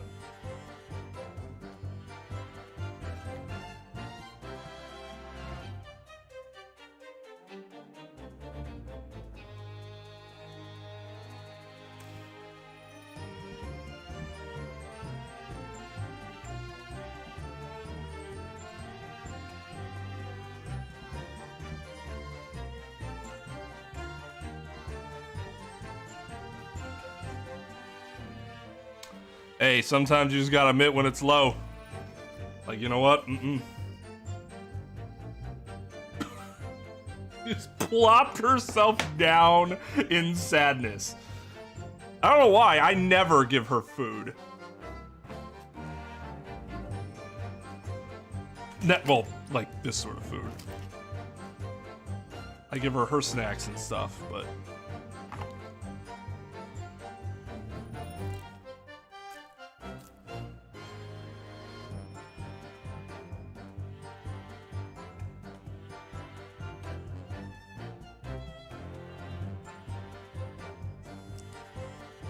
chain called Mad Chicken.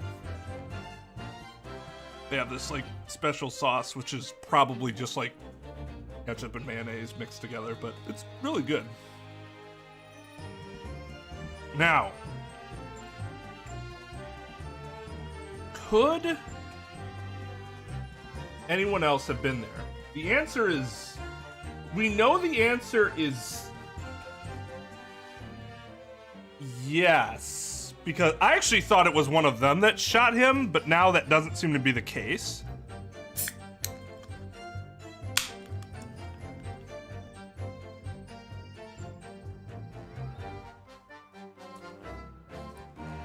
So we know that there was somebody else there. But right now, does any evidence point to that? The thing is that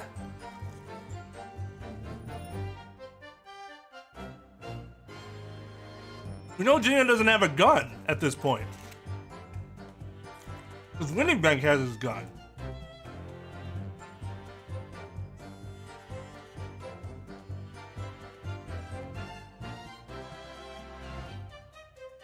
What's the final? Is it bussin'? Yes.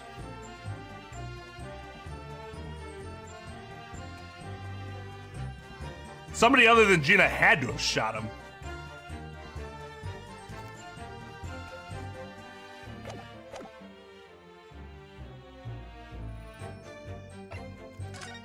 There could have been. Mr. Skulkin. Ah, what? What's that look for? Oh, God. Should have shoot all that first.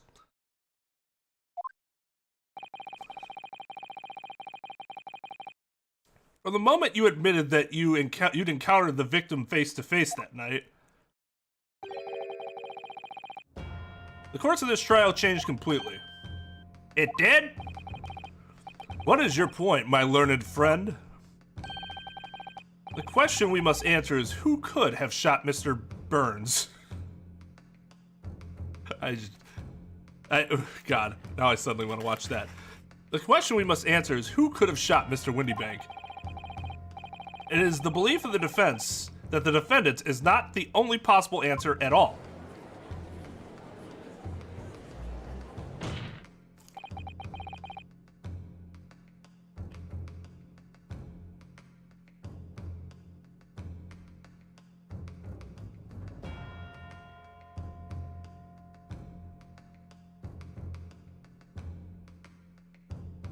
Did you... Oh, did you post the sound clip in Discord? You have my attention? In that case, let us return to this plan of the premises. The victim was killed in the storeroom, which was locked from the inside. Those are the facts. So, pray, what other possible answer to the question of who shot the man could there be?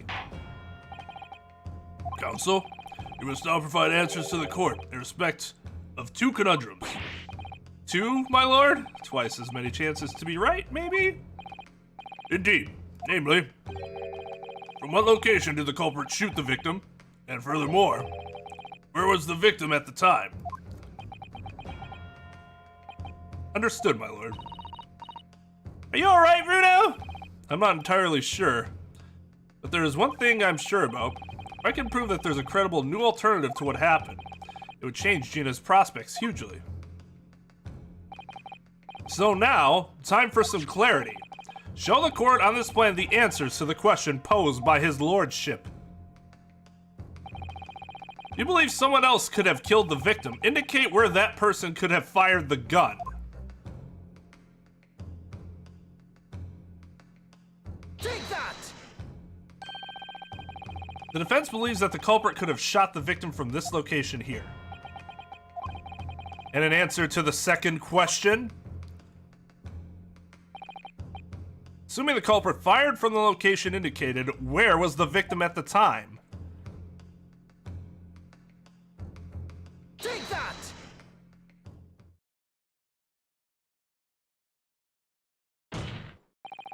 The culprit shot the victim from outside the storeroom. Continue. Mr. Windybank died instantly from a bullet wound in his back. Looking at the stain of blood on the storeroom floor, it doesn't appear that the body was moved after death, which tells us that he was almost certainly shot while he was in the storeroom. However, the crucial point is, where was the shooter when the fatal bullet was fired? So you are adamant that the shot was fired from outside the storeroom? Well, according to the Skulkin brothers' earlier testimony,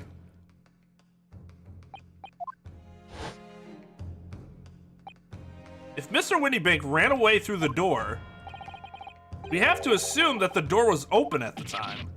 Ah! It was at precisely that moment when the victim was fleeing for his life that these brothers had the perfect opportunity to shoot the man in the back once he was inside the storeroom. Come to think of it, do you remember what the prosecutor said at the start of the trial?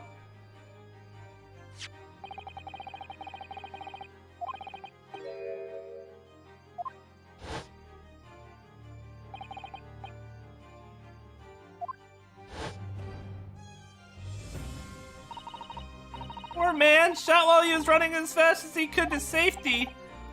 Ah, of course. He would have been leaning forward as he was running away. So even if the bolt was fired horizontally, it would still have entered his body on an upward trajectory. So the culprit wasn't necessarily someone shorter than Mr. Windybank. I'm sure my learned friend can't have forgotten that the storeroom door was found closed and locked from the inside. You claim the victim was shot as he fled into the room? Do you also claim his corpse was dexterous enough to turn the key in the lock? But what if someone else locked the door? It has a fucking... Oh. Yes, there's someone else who could have locked the storeroom door. Is that so? Very well, counsel. Present your hypothesis to the court. The scenario just described, the defendant's assertion is that the victim was shot from outside the storeroom. In which case, who shut and locked the storeroom door from the inside? Take that! Obviously, the person who locked the door was the only other person inside the storeroom at the time. The defendant, Ms. Gina Lestrade. That's absurd! You're suggesting that the accused deliberately engineered the sealed room? For what possible reason? Such actions would always serve to tighten the noose around her neck. I'm inclined to agree, I must say. Well, counsel? Yes, that's a tricky one, that, isn't it?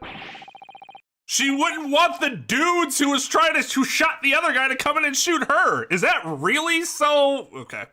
Half-baked notions have no place in my courtroom, counsel. Remember that, please. Of course Ginny would have locked the door. It almost goes without saying, doesn't it? I can't even believe that these two idiots are not, like, considering the obvious. It does? Oh, if I was Ginny in that situation, I know I would have locked the door as quickly as I could. I mean, those two burglars had just fired a gun in her direction, hadn't they? Oh yes, obviously. So obvious that this was not even oh my god, whatever. Before the two brothers arrived, Miss Lestrade and Mr. Windybank were in the storeroom together. Now, I don't know what went on between them at that time, but at some point, Mr. Windybank must have heard the intruders breaking into his shop and left the storeroom. Yeah. Yes, and Rinosuke. 3 idiots. Like, completely worthless interaction right there. They should have one of them should have figured it out without the fucking 10-year-old having to be like, wouldn't everyone have done that, you fucking morons? Intruders, eh? That's us, bruv. Your theory is correct. That would leave the accused alone in the storeroom. Yes, it would. Then, probably only moments later, the victim fled back through the storeroom door, hoping to escape danger. Hit in the back by the bullet, Mr. Windybank fell to the floor where he was, just inside the storeroom. And what we have to ask ourselves now is, what would the defendant have done in that moment? I see where you're going with this. Outside the storeroom was a terrifying killer who had just murdered Mr. Windybank. As soon as that thought struck Miss Lestrade, she slammed the door shut and locked it, in order to save her own life. Hold it! But I mean, we ain't the ones who done it. We ain't, you gotta believe us. I mean, come on, we never shoot no one. It's blatantly untrue. I know for a fact that you would, because before my own eyes, you shot Mr. Herlock Sholmes. There's only one logical conclusion here. Mr. and Mr. Skulkin, you brothers had every opportunity to have been the true perpetrators of Mr. Windybank's murder.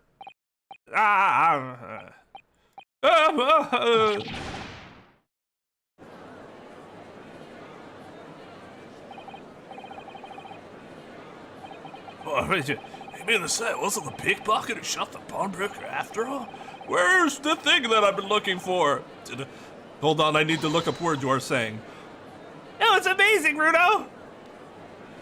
Sometimes the obvious is just the obvious answer.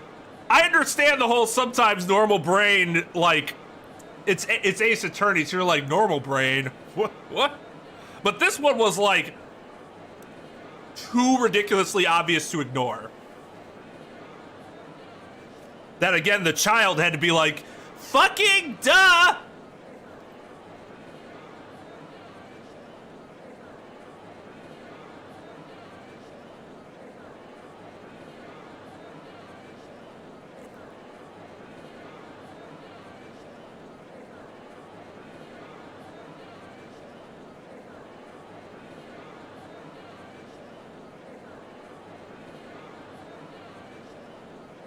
Like, okay.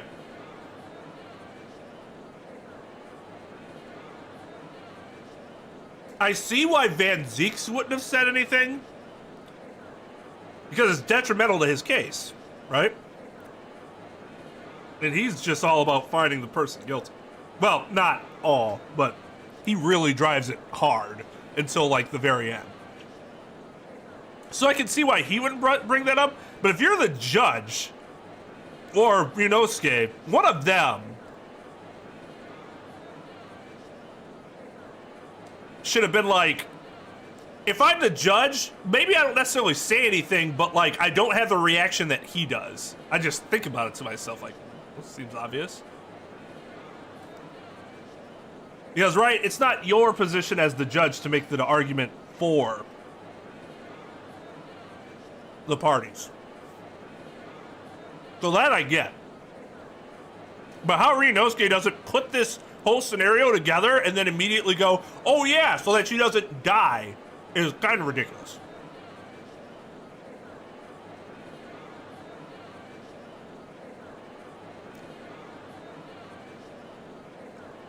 No, I know. I'm trying to think of like a reasonable explanation as to why they had to have the child be the one to deliver the obvious.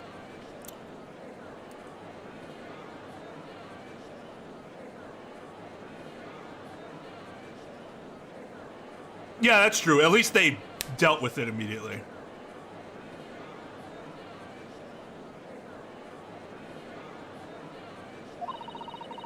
All the members of the jury seem to be firmly on your side now. I know, first time ever, and probably the last. Well, if you keep going on with that negativity, I'm gonna shoot you in the face with this gun. Oh, I'm just kidding. I think you've done it. Surely they'll have to give a verdict of not.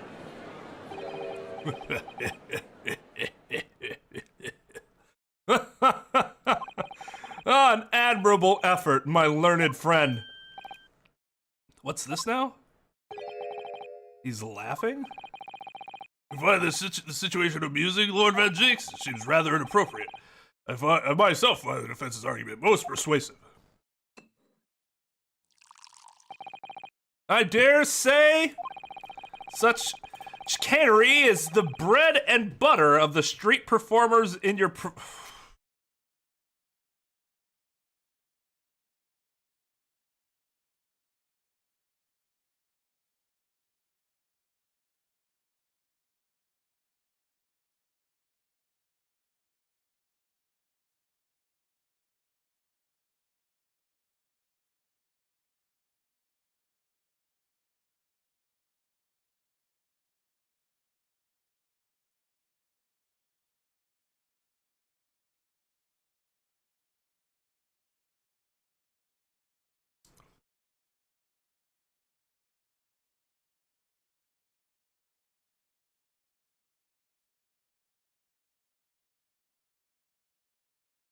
Jesus fucking, are you kidding me?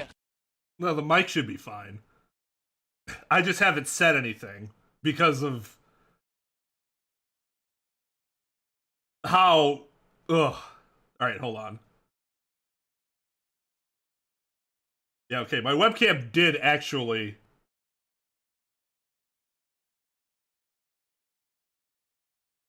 Hold on, let me... try to reinitialize here.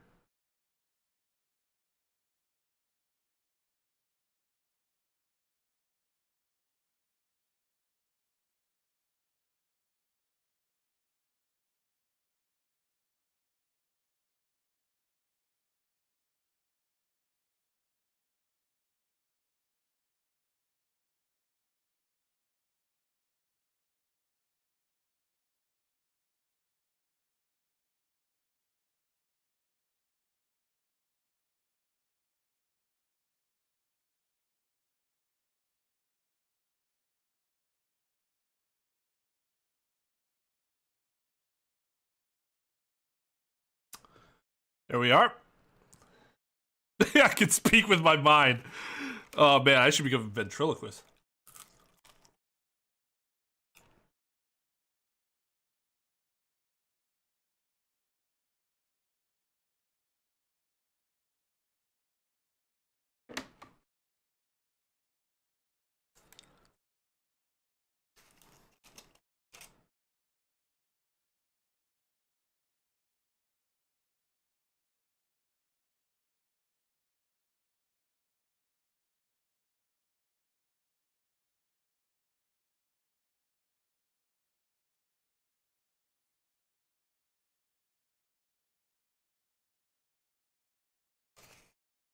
I want to crush Ben's soul.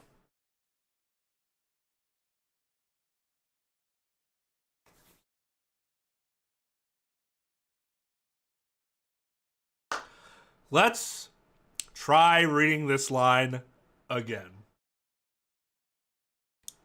Such chicanery is the bread and butter of the street performers in your provincial eastern nation. But such blatantly malicious conjuring tricks amount to nothing more than inexcusable pettifoggery here. A lot of weird words you just used. What? The hypothesis you put forward so ostensibly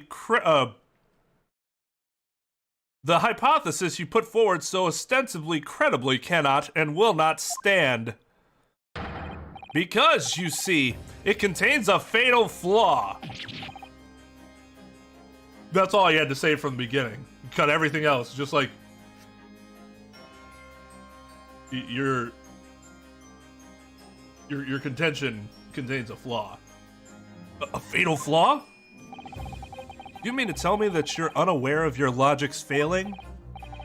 I say Lord Van Zeeks might be an idea to explain this ballet conjuring trick or whatever it is to the troops on the ground. Yeah, exactly. The fucking jury's calling him out for being a fucking douchebag and just terrible lawyer in general. The fatal flaw in my learned friend's argument is really very simple to understand.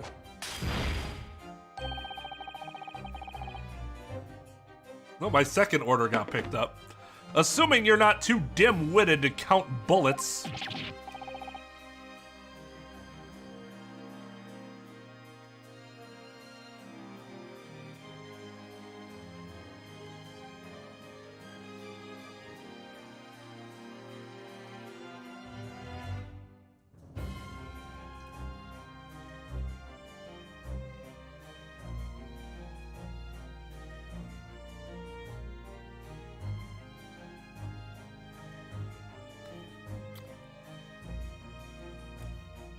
So it's petty and he's creating fog, like smoke and mirrors. It makes sense, just... why? But, by George, count bullets. Oh dear! You noticed then. Huh? Exactly, what's everyone talking about? There either has to be another gun...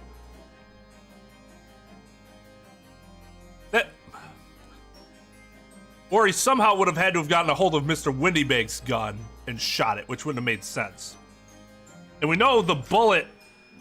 we know the one gun only shot one bullet. Both guns only shot one bullet.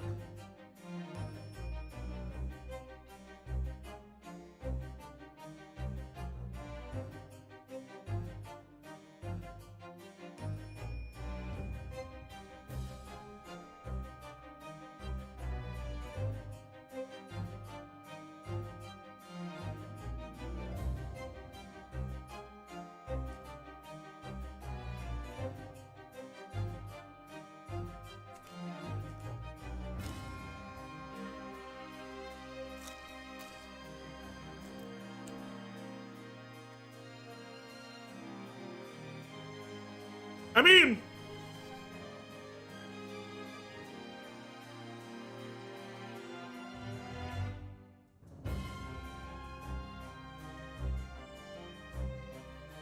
the main point is actually to be prejudicial towards the English at this point, right?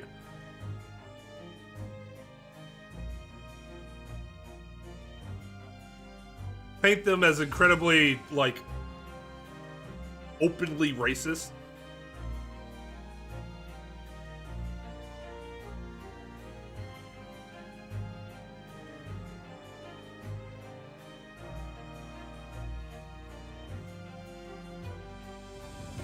At least Van Zeek's.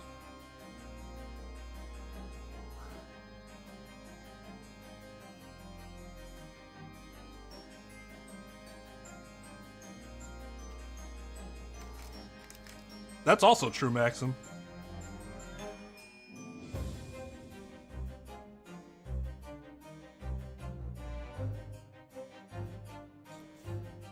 When I'm being prejudicial towards myself, I don't feel as bad.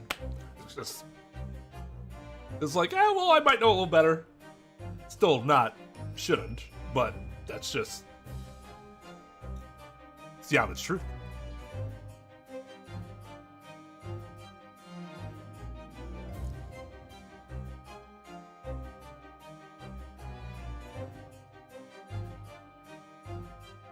Are they?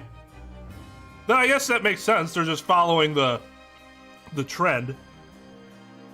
But yeah, it's definitely, Van Zeek's is definitely like an extreme example of it.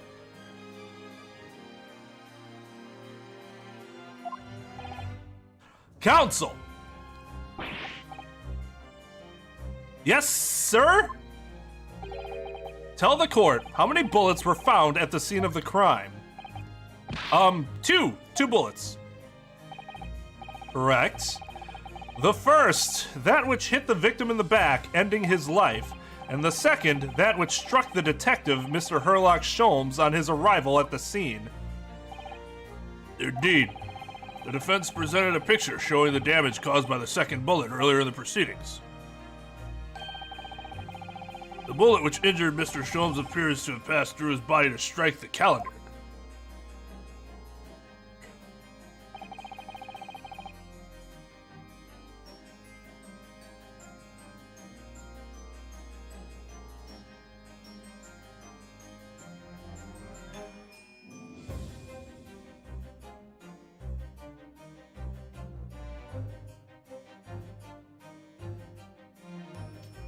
Also extreme.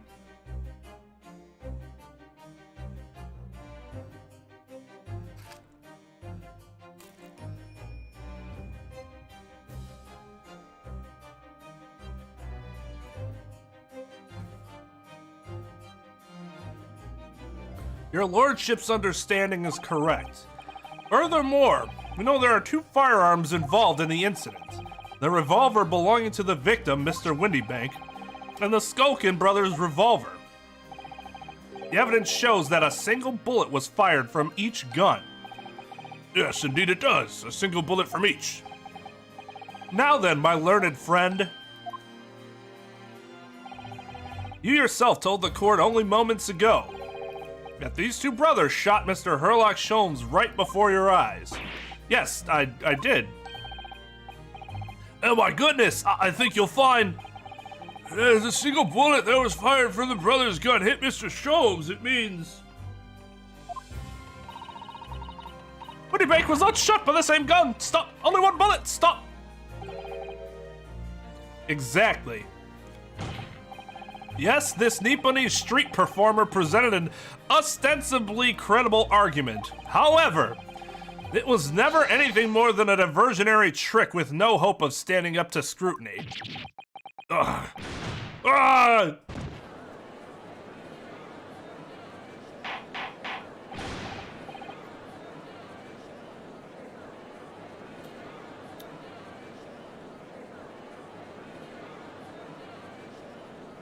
order, order, order. Pray forgive the discourtesy of flinging the dregs of this hallowed nectar into the public gallery. Lord Van Zeeks, that's actually assault. You can't just throw things at people. But this court needs to open its eyes.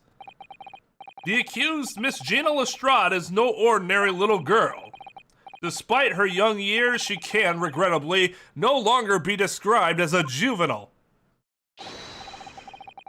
Juvenile. England. No, the person in the dock is far from a law-abiding citizen. She has a past riddled with criminal conduct. The truth is, the accused broke into the pawnbrokery on the night in question with loathsome intent. As we can see beyond doubt in this print, which depicts her threatening the victim with the murder weapon. And I have here in my possession one more piece of evidence the prosecution wishes to present.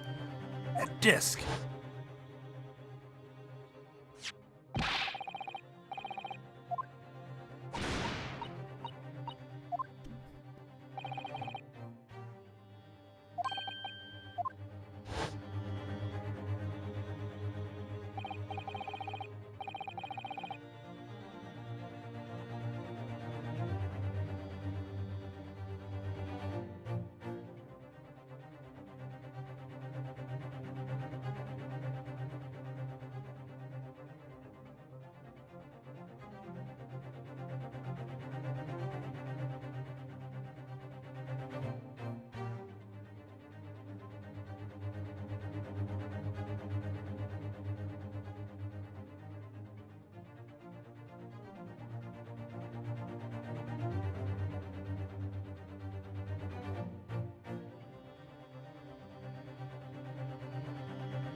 Yeah, I mean, which I understand, because I've had clients say some shit before that. Maybe you want to punch them in their face. You can't do that.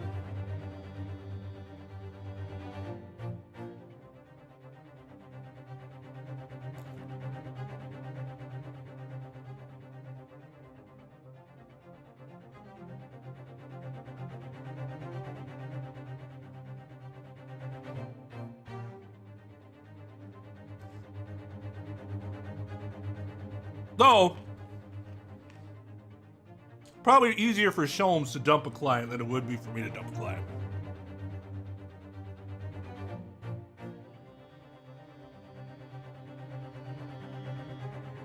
Yes, that music box disc.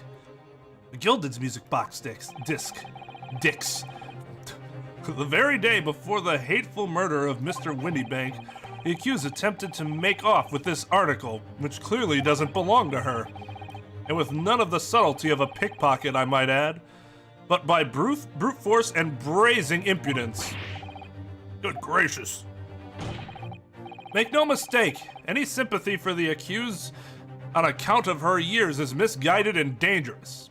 There are no depths to which this girl would not stoop if pushed, no crime she would not commit. The court forgets that fact at its peril. I see. I think it would be prudent to take this music box discs. I can't. Music box discs. What? The disc into evidence, counsel. As a group testament to the defense. Lord Van Zeeks, Inspector Grayson? What? Yes, Inspector. We had a meeting yesterday at the yard with the prosecution service, and, I think it was agreed that the disc wouldn't be used as evidence. What's this all about? Why is the inspector acting strangely? It's the first time he said anything to Van Zeeks at all. I am unaware of any such meeting. What? Those were the instructions right from the top. The government bigwigs were insistent. Inspector, I am the prosecutor, and I alone determine how to present my case. Your warning is noted. Thank you. The prosecution wishes to proceed with submitting this disc as evidence, my lord. Indeed. Bailiff. The music box discs. The prosecution has established the accused's motive, opportunity, and baseness of character. There is nothing more to add.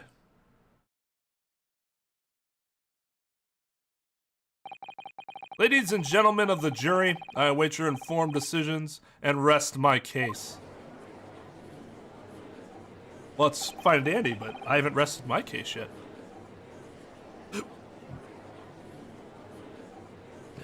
Well, it has something to do with that background. Like, there's some big background event going on that we don't know about yet. Exactly what the details are, but we know something's happening. I don't believe it. I had the jury on my side for once, for all of 5 minutes.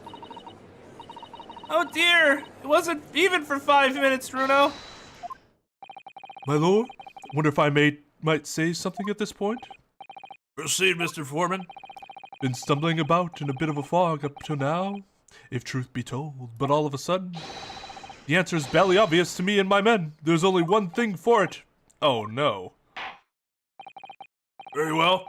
Court will hear from the jury. Ladies and gentlemen, you will present your learnings as to the defendant's culpability.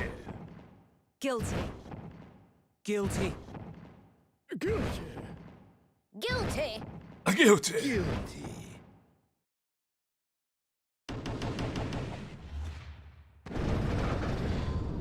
Oh, gotta go through another summation examination. God, this is such a plain fucking... It's something that they present you as like, oh, it's so rare, it never happens, and then you're doing it multiple times per trial. We have a consensus among the jury, it seems. When you have eliminated the impossible, whatever remains must be the truth. Okay, Mr. Sholmes. Hey, that's my line! I wrote that for Hurley! Nice. Ah, how dare he use it against us! Don't worry, Iris. I don't think we're finished yet. There's still more to this case than we realize. There must be, because there's only one thing I'm absolutely certain of. Gina didn't shoot Mr. Windybank. That's beyond any doubt. Very well. We will proceed with the second summation examination of the day, because I'm just assuming that you're doing it now, even though you have to technically request it.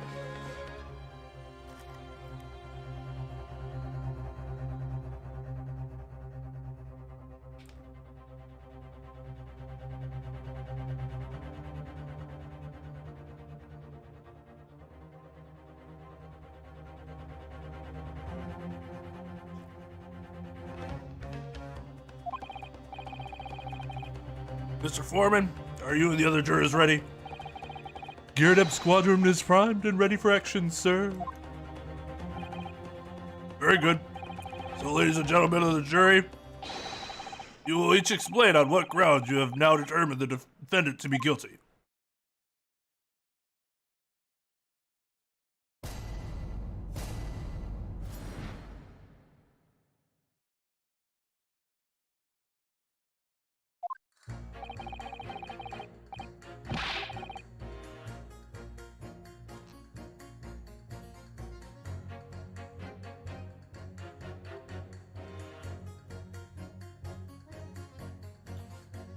So like your wife, for example.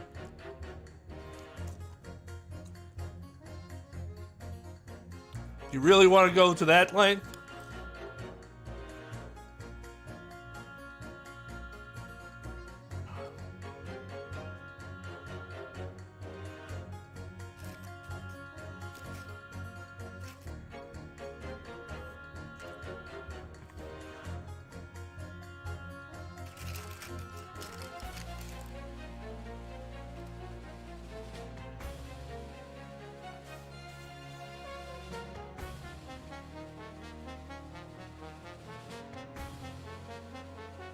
Guilty. Once a rogue, always a rogue, I say. Different breed to us law-abiding citizens. As only 2 bullets were found at the scene, I would say the whole case is done and dusted. You don't need a stereoscope to see the truth here. Every which way you look at it, it was that pickpocket. Huh. I never imagined that simple operation would cause me such grief. The accused attempted a theft on the previous day. I can see I'm in for a busy day ahead. No, they have to establish that. He just said it. They're like, oh, okay. And they're just accepting it as fact. I am ballistics expert. I have seen many shootings. There is nothing I do not know about guns.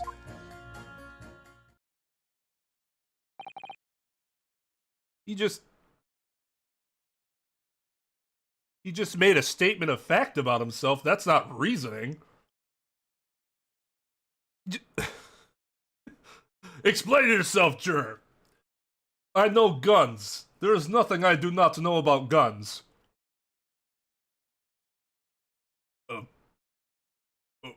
Okay.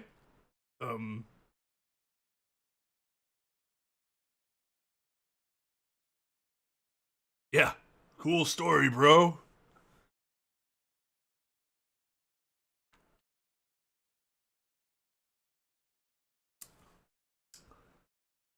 Oh, CJ just got it.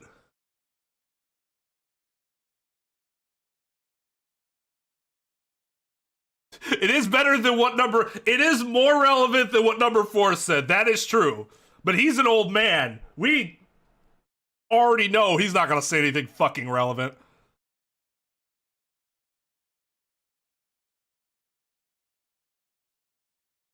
Unbiased opinions from Maxim.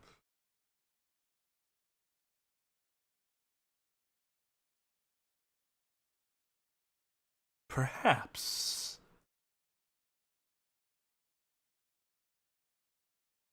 Well, for him specifically. Yes. He's never said anything relevant in his reasonings in both the cases.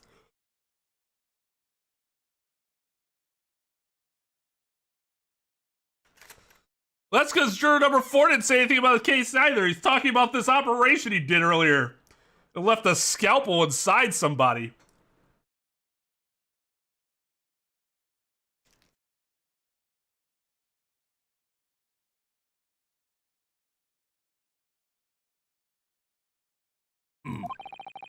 Well, that was kind of useless, but it would seem there is little remaining room for doubt. I have to admit, I was rather bowled over by the argument put forward by the chap in black. But when that fell apart, like a house of cards, I saw that I'd jolly well been hoodwinked. Well, no more. Ugh, the whole courtroom is turning against me. I love how everybody is, like, assuming that we just straight up lied to them, which is really fucking stupid.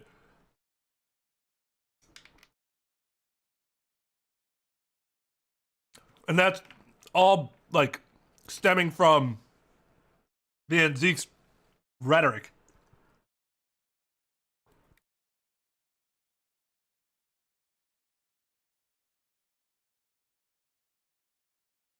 We could both absolutely believe what we're saying.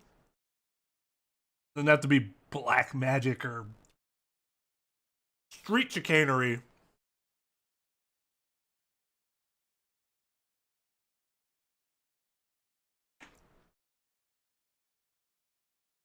Oh yeah, Fair Play's a fucking saint. I saw that and I was like, this is ridiculous. But in retrospect, the Fair Play thing wasn't even that bad.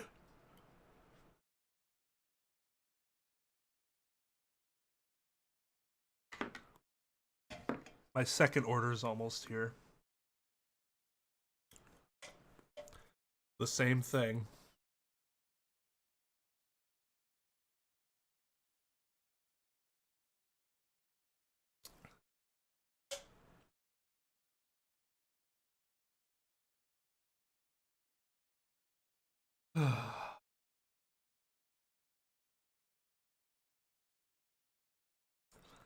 It's not fair! Iris? Iris? The prosecutor's being mean! Just because Ginny's done some things she shouldn't have done in the past, that doesn't make her a murderer.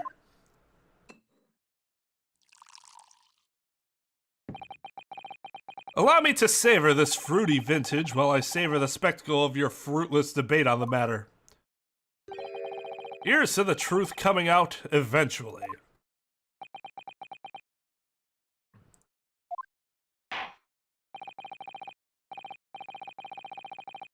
That's enough preamble. Counsel, proceed with the summation examination.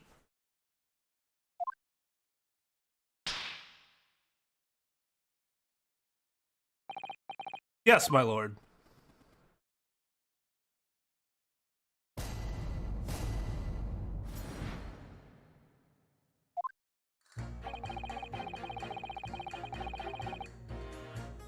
The problem is her arguing. Let the show begin! Her arguing skills aren't the best. He's being mean!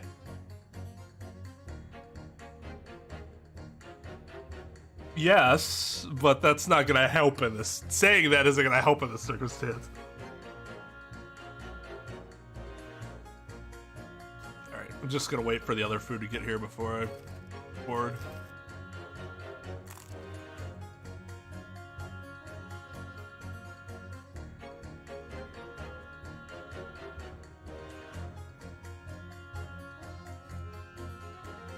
Well, I agree. I wouldn't necessarily expect more from her.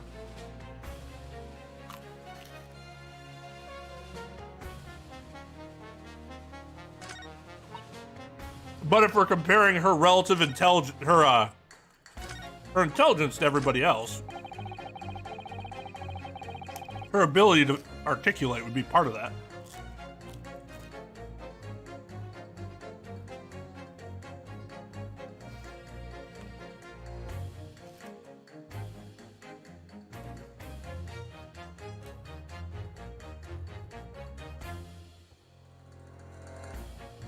Maybe it is that she's articulating it fine. She's being overly concise. What's the problem? He's being mean! Well, that's not wrong. And very much to the point.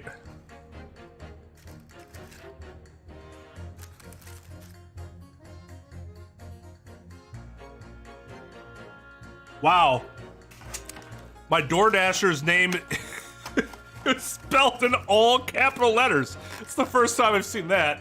All right, I'll be right back. Gotta get meal number 2.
Switch some of the cold stuff for warmer stuff.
Get A before. Why would you get A now?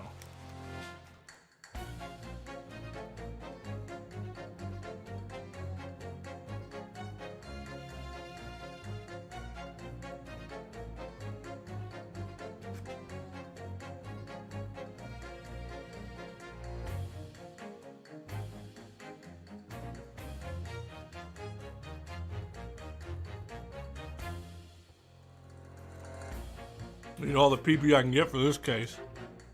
Yep. Out. No.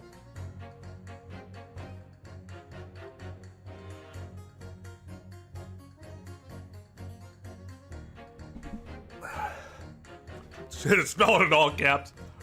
It was an interesting name.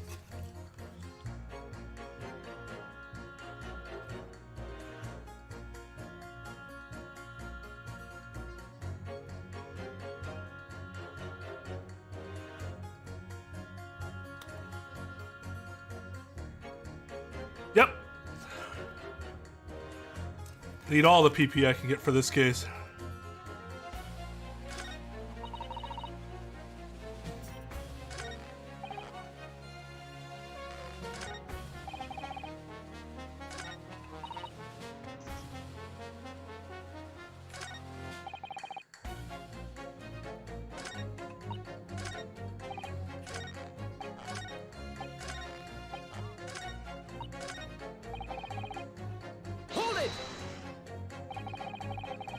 Just because Miss Lestrade has a history of pickpocketing, she must be guilty of murder? Is that what you're saying? Well. Are all members of the British Army so quick to judge? I beg your pardon? I don't know. Because your wife beats you all the time, does that mean she must have committed a murder? Are you mocking Her Majesty's Armed Forces? The greatest military organization in the world? No, just you. No, I'm simply illustrating my point. Making assumptions about people because they're a soldier or a pickpocket is wrong and dangerous. Well, yes, might have a point there, I suppose. Let's not forget the girl had already shown she had it in her from before. She's clearly a criminal sort through and through. Can't deny. You say that she'd be shown she had it in her. Are you referring to this? Exactly. Tried to swipe that only a day earlier. Or am I mistaken? Well, the prosecutor would like for you to treat that as fact, even though he hasn't established it as fact. Not exactly. Given that I was actually there at the time, it's hard to refute that. I've never actually seen the real thing. I can't wait to have a closer look at it. Oh yes, of course.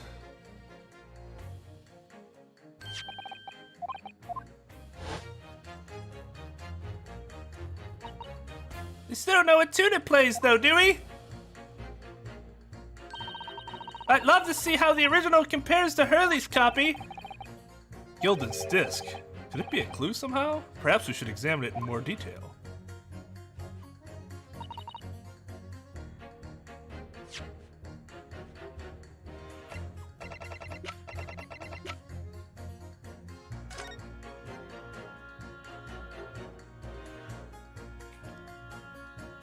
Wait, is there...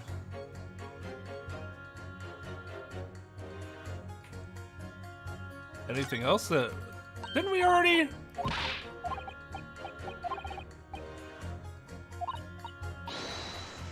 Oh yeah, that's right. Let's shoot it!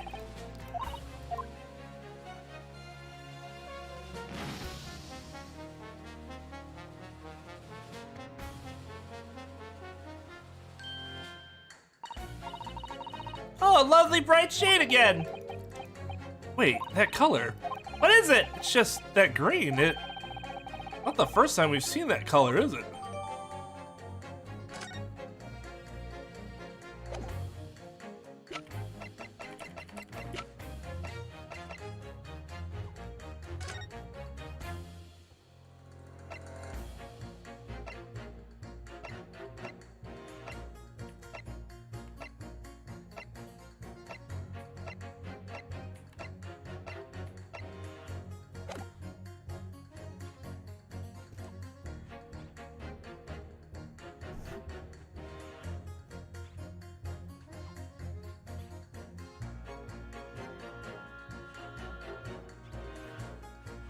It's a lovely green!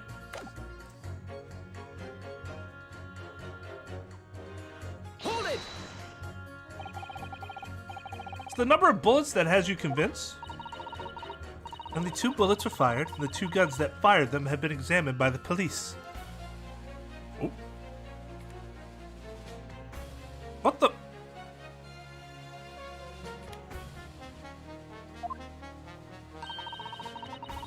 When the parlor maid asks me how many are invited for dinner, I always tell her to count the table settings. Well, that's logical, I suppose. Although, yes, sometimes after dining, crockery does go missing. 1 or 2 guests rather like the fine china. Did your employer dine with thieves? I suppose there was another bullet somewhere of which we were unaware. I'd have to reconsider my position.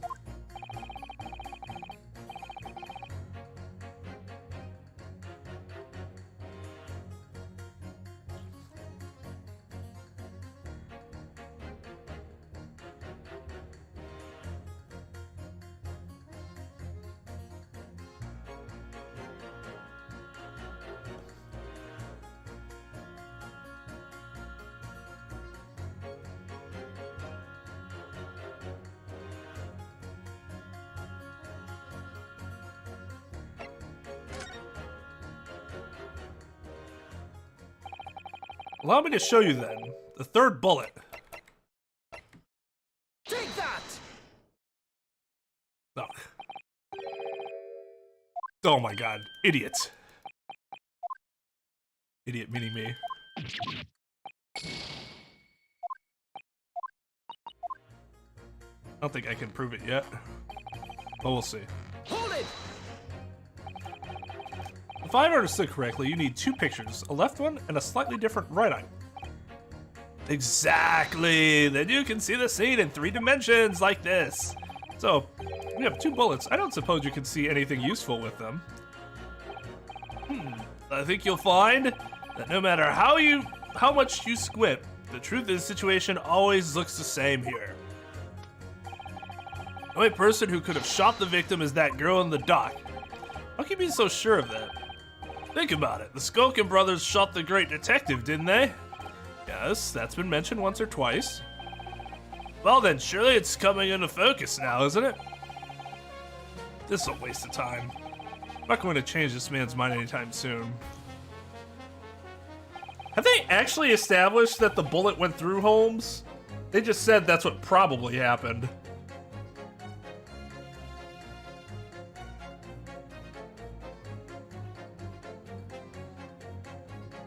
Hold it!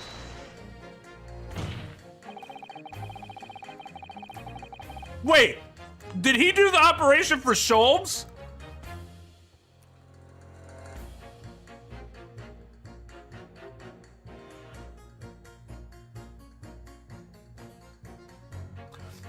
Would you please stop muttering about things that have nothing to do with this trial, sir? The defendant's life is on the line here.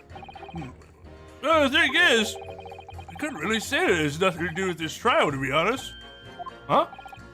I mean, there's no question that the man was shot, but the bullet had simply vanished from his stomach. It's quite inexplicable, don't you think? I almost don't want to ask, but this surgery you've been muttering about this all this time, you were operating a... What was the fellow's name now? Herlich? Herlock? Herlock? Herlock Sholmes, by any chance? Yes, good lord! It was that Herlock fellow. What? You're the surgeon that operated on Mr. Sholmes? That's right. Using the very latest anesthesia techniques, I might add. It's a fairly major op, I can tell you.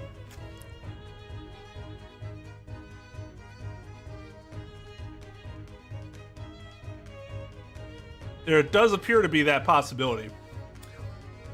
This whole time I'm like, oh man, like, this is probably actually a plot point. They're not just like using this for no reason.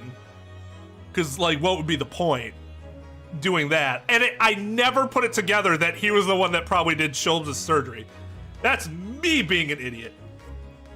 Or overlooking something very obvious. That's right. Here's the very little. This is crazy. Yeah, actually it is. At this point, though, fuck it, whatever. We already have a foreign national who barely speaks English. No. What do you not understand about no?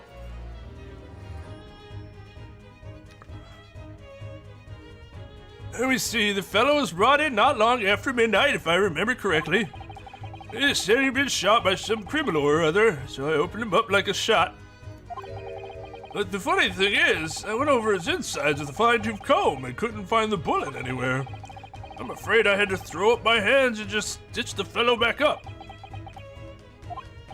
Hate to state the obvious, but Yes? surely that's because the bullet is still at the scene of the shooting. The counsel for the defense is correct, as is clearly shown in this photographic print. The bullet that the Skulkin brothers fired at Mr. Sholmes hit him in the stomach region, and exited his body and lodged in the shop wall where the calendar was hanging on the door. I think you'll find it's really quite simple if you just consider the problem three-dimensionally. Oh, who do you think I am, son? Well, juror number 4 is about the best I could do. As soon as I saw the wound from the man's stomach, I flipped him over. Like a pancake? Are you saying that you checked his back? Of course I did. There wasn't a trace of injury, no sign that the bullet had left the body at all. What? That's the point! Your logical conclusion was that the bullet was still somewhere in the man's innards. Which is exactly why I set about slicing him up. And I'm still none the wiser, even now. How many times do I have to say it? Can somebody please explain how it happened? Can somebody please solve the mystery? Almost as much of a mystery as how this jury was put together.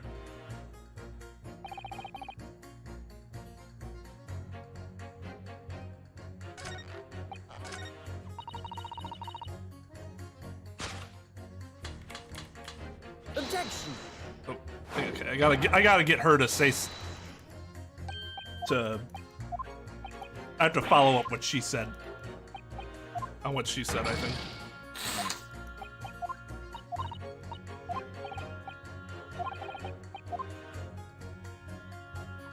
Hey, Mike. Yeah, they do that for all the words, like the OUs.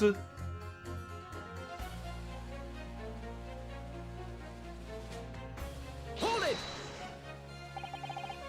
What do you mean you're in for a busy day? We're about to say stop. Excuse me, stop. I'm a communications officer. Stop.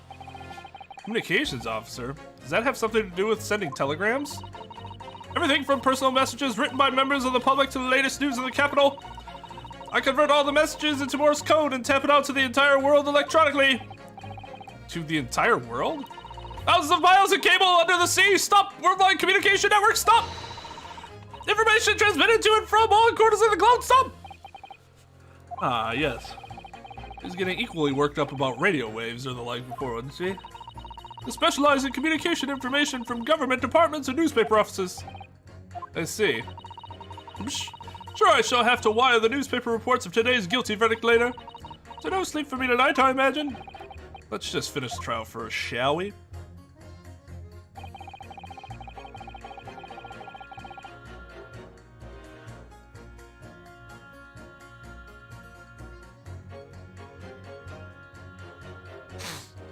Hold it! I thought you were just a tourist. Good day, I am visiting London for sightseeing. I would like to take bus to Crystal Tower, please. There's no way he's just a visiting tourist. So, you're a ballistics expert, who knew? I have much experience with guns. Ah. I have lived through many, how do you say, extreme, violent bath of, blood of, extreme violent bloodbaths, perhaps? Those extreme violent bloodbaths. English is very difficult tongue. Considering the sort of people you associate with, I'm surprised you still have a tongue. Vodka. What? What's happening, Amiro? Amir? I was on Top Chat. Anyway, if you have questions about bullets and guns, you ask me. There is nothing I do not know, no mystery I cannot solve. He's very confident in his knowledge of guns, that's for sure. But, if possible, please, only in Russian language. He's not very confident in his knowledge of English, though, is he? No, still, we should bear it in mind. He's our man if there's a mystery about guns or bullets.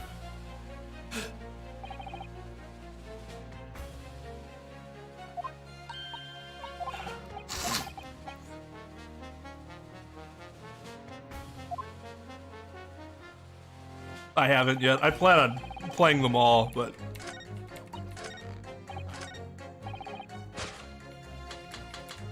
Objection. Those two statements clearly contradict the idea that all I do is pit jurors against each other. Oh, ballistics expert? Pitting, P-I-T-T.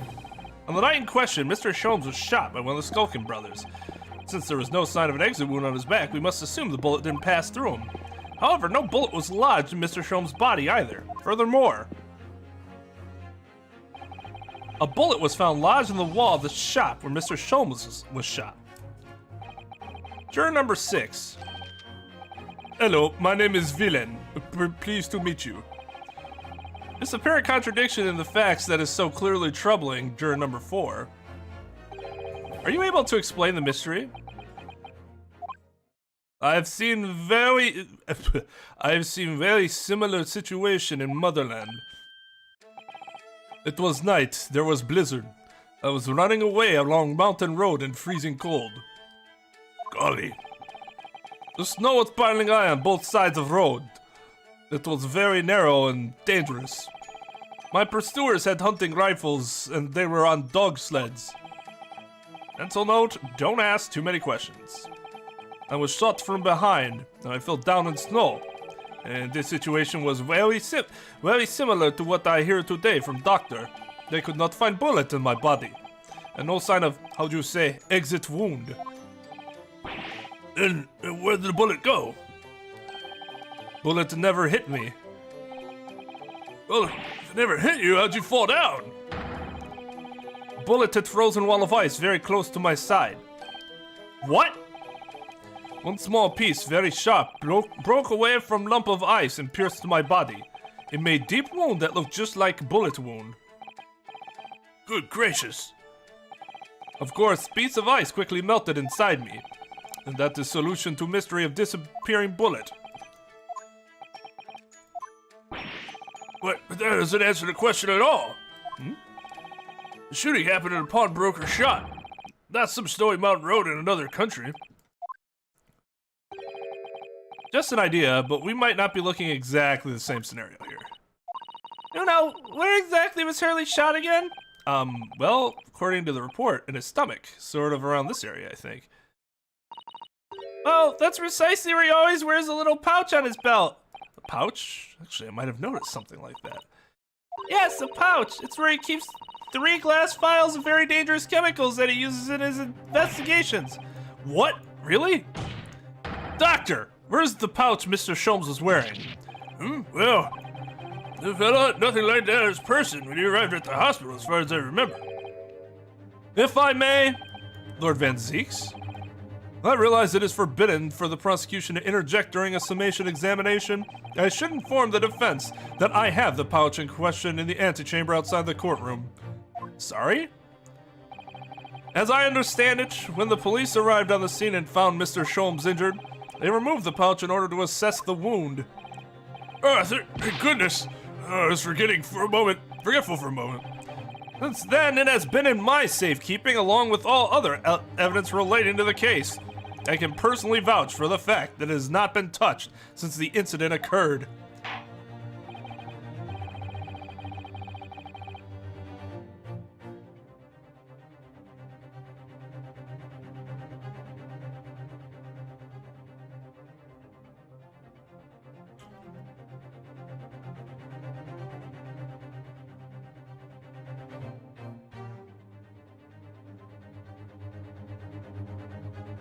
Yeah, it doesn't sound great.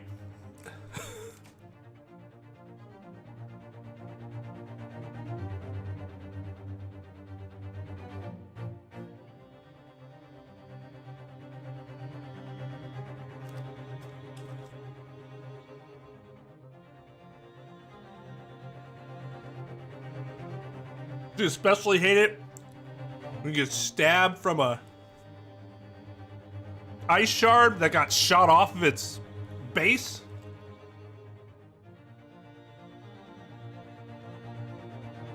Well, if I'm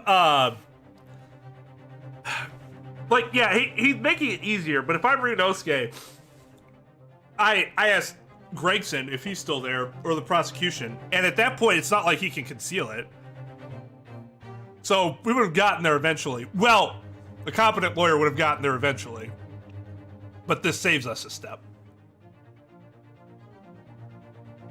which tells me that Van Zeeks thinks a little more highly of us than he'd like for us to know.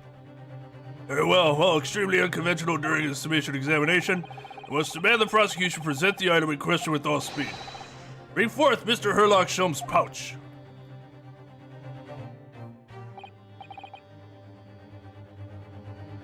I see. This is the pouch worn by Mr. Sholmes on the night in question, is it? Look at that. One of the files is broken, and the leather around it is scorched black. It's almost as if the file exploded. Exploded? So that might... The bullet from the Skokin brothers' gun struck Mr. Sholmes' pouch. It was the glass file exploding that caused the fellow's injury. This bullet did not penetrate victim, but was deflected into wall of shop.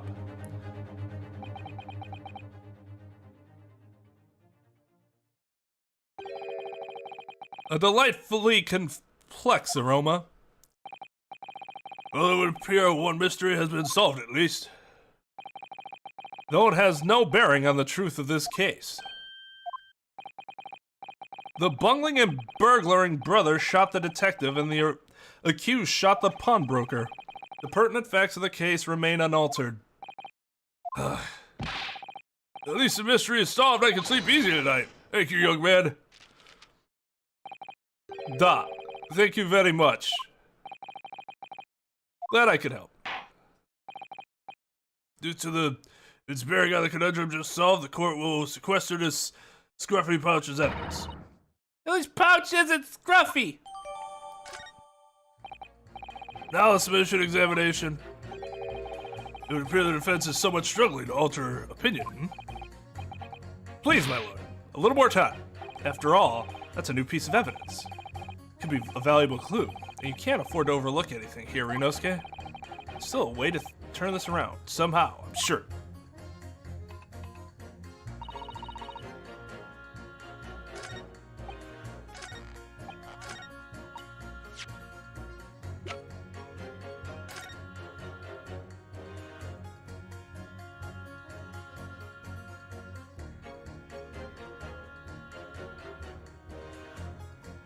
Oh, it's the bullets right there.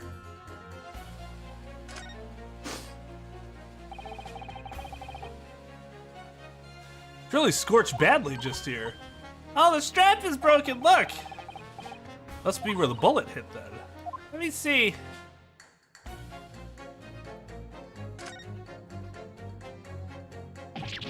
What the? Iris, look! Behind where the broken file was, do you see it? Ah, that's the Skokin brothers' bullet! What a stroke of luck that it hit his pouch. This is an amazing discovery. What this means is there were 3 bullets fired at Winnie Base that night. We found exactly what the juror was talking about, the 3rd bullet. Time to press that juror again, I think. Updated court record.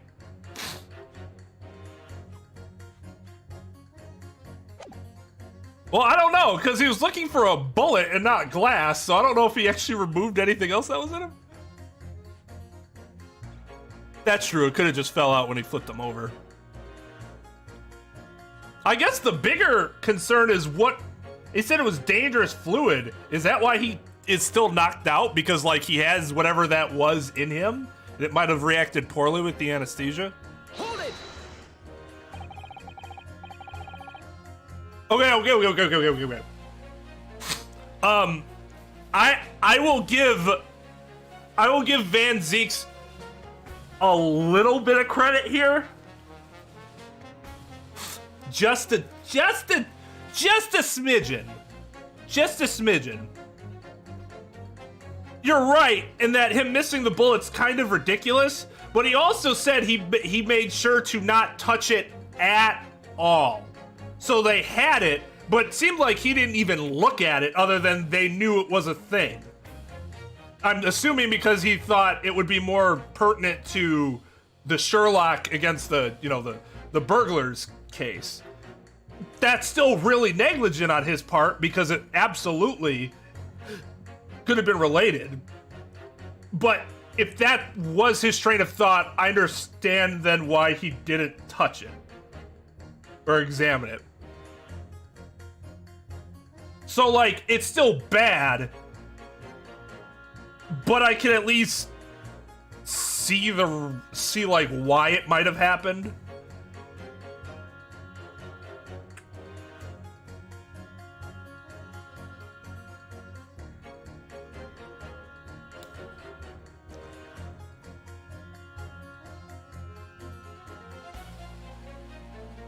You would think there would be some more glass. It's not like every shard of glass went into Sholmes. That's just unlikely. If it exploded, and it goes outward in directions like that, there should have been some on the floor.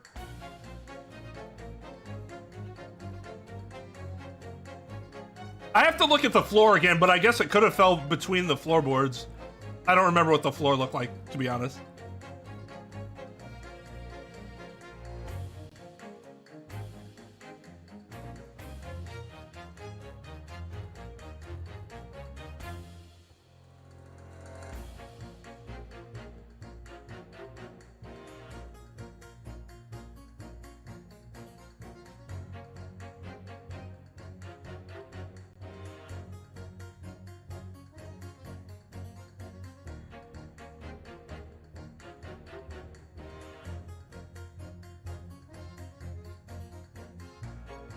Possible. Let the show begin! But even a small amount of glass is noticeable. I don't know if you've ever broken glass at your house before, but like, I find it kind of hard to miss glass unless it's like, you know, like sand grained down to like sand.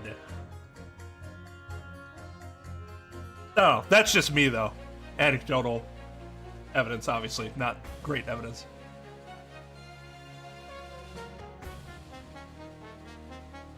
But yeah, no, I don't know about if that's the case, then yeah, that sounds like that was negligence in regards to either communicating properly to the animation team or the animation team itself being negligent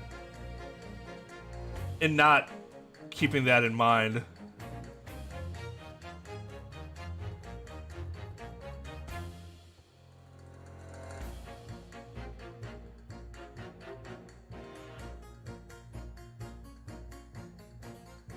Change fate.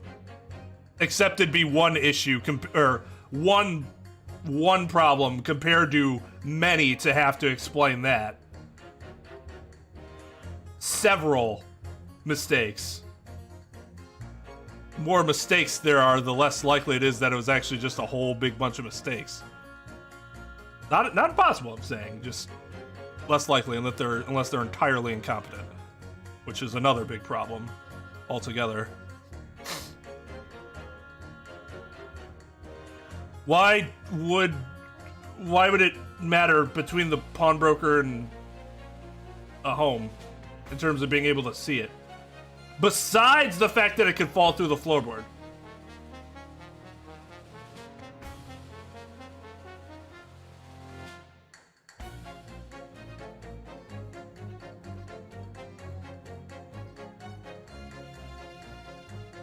But again, Lux, we're not going to get into this again, because I'm not going to divert stream to go over this same issue again. But we've already talked about this. It was more than just the one shot, and that's kind of the problem. If it was just one shot where there would be an issue, like, okay, fine, you could chalk it up to whatever. But there was more than one shot that had inconsistencies in that case, and that's problematic.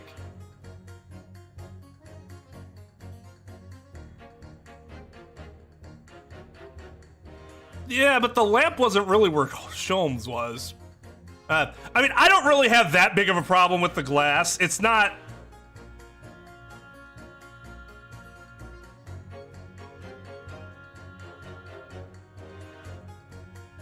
It's possible that they just fell through the floorboards, if they were really that small. And some of them went into him, obviously.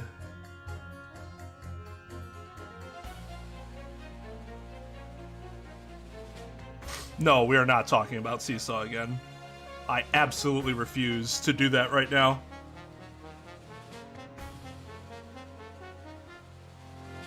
Also, thank you to Meetup for the sub.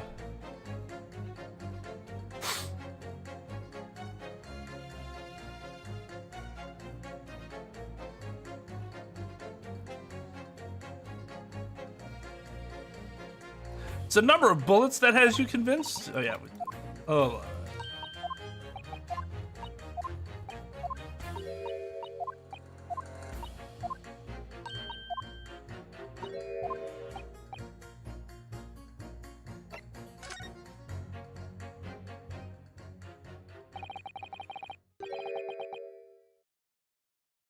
And again, never said it was it. It could still very well be possible that it was just a bunch of mistakes. It's just that the more mistakes there are, the less likely I think it's that level of incompetence for a game like that. But it could still be. Just because it's not likely doesn't mean it can't have been the case. But again, then, that's a whole nother flaw to that case otherwise.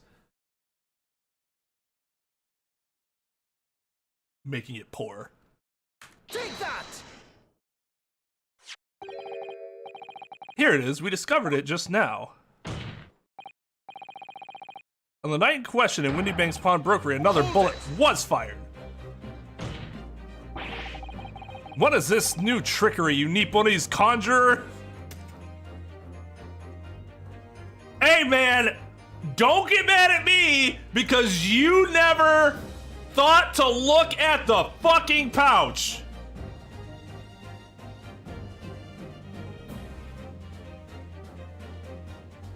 Well, I agree, man. It's like I don't think either of the next two games topped it.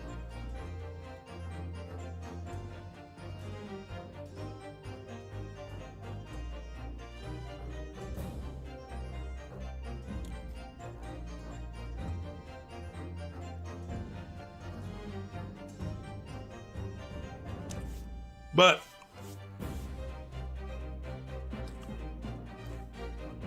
my general read of fan perception is correct. We are in the minority there.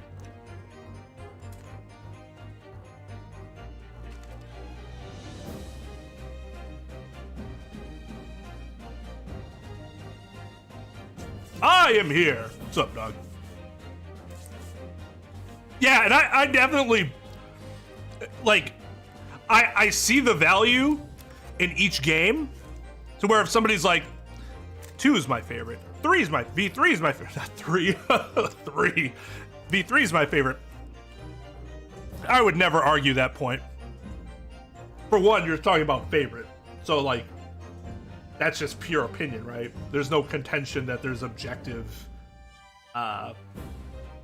you know, facts behind it or anything like that. But people will still do that anyways. Well, that's your favorite. That's the worst one. Blah blah. But they're fucking favorite, and they all have value to them in their own way. So, you know, cool. It's just what you prefer. Yeah, I would agree with that.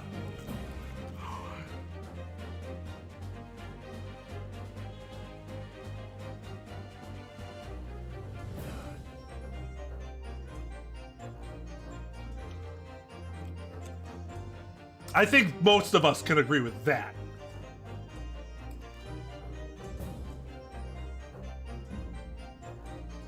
I know, right, Maxim? Just we're the bad guy here. We're sitting here being the black mage against them. Where did you find that bullet from the thing you just fucking gave me, you idiot? It was lodged inside Mr. Sholm's pouch.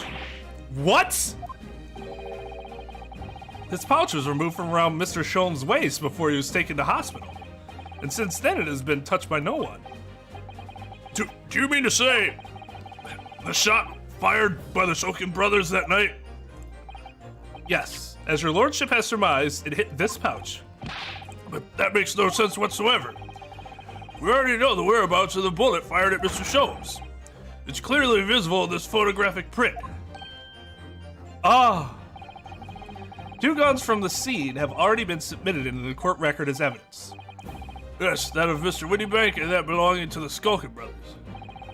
And examinations of both guns revealed that only a single bullet had been fired from each. Ah! But that must mean... That's right. We now know that on the night in question, 3 bullets were fired. However, only 2 bullets were fired from the guns recovered from the crime scene. And until that incontrovertible inconsistency is somehow explained, we cannot and must not pass judgment. Arrgh! Arrgh!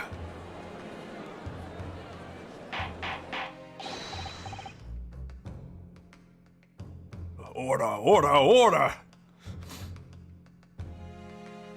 Yeah, you can tell he's like, he drops the conjurer line, and then he's like, it was in the pouch, you fucking moron, and you know he's just holding back something like, I really want to say Nipponi something or other, but I can't think of anything right now because I'm so blinded by rage!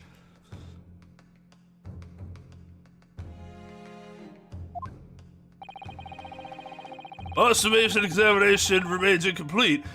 The court has been presented with new facts. Facts that would appear to shake the very foundations upon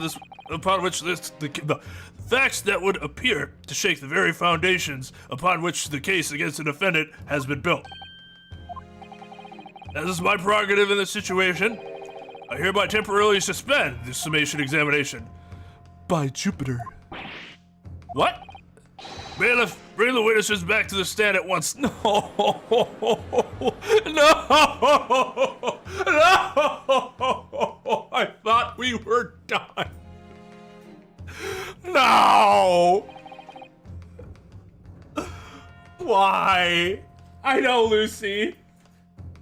I know. My dog is like seriously concerned. No. Hey, I give you credit for trying that slick move, so I'm not gonna get mad at you, but no. Oh my god.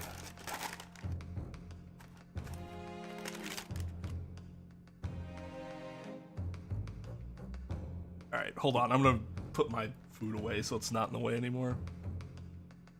Here, you know what?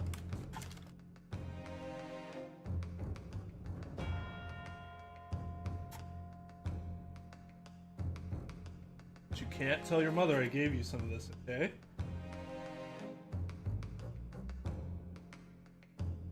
Very little piece, non-breaded chicken. Not have all that extra fat.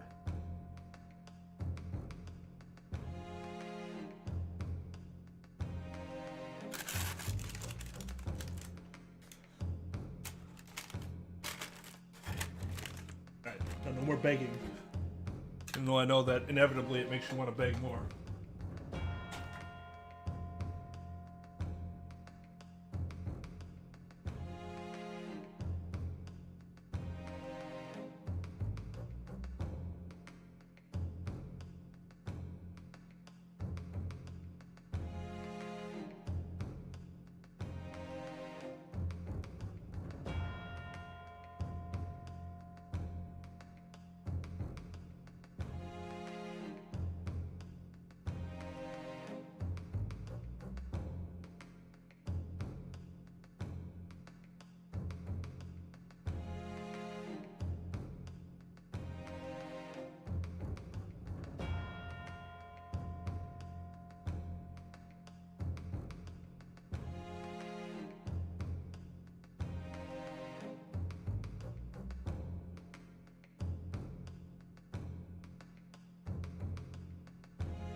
away from it. See what I tell you? This is why I don't give you anything. You take an inch and stretch it a mile.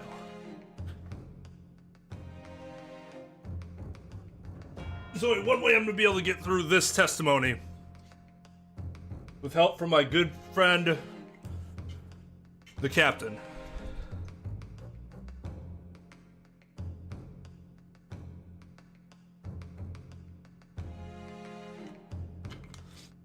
The captain is going to make it happen.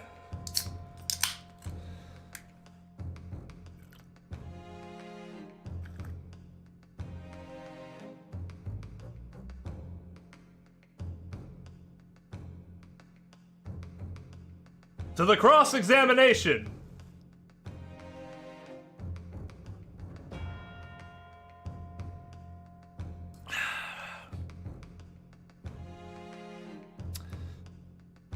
Oh. Lukia. I mean, put literal spikes in it, please. End my misery.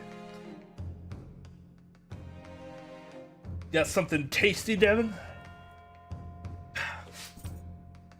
Okay, let's do this. Witnesses, Governor! were you listening to proceedings while the defense carried out the summation examination? We was, Governor, we was! Perhaps we can dispense with the tedious preamble. Yeah.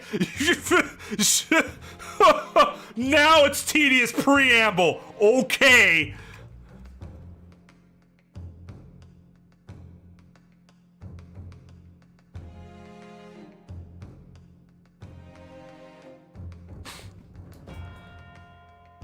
Simply answer this one question.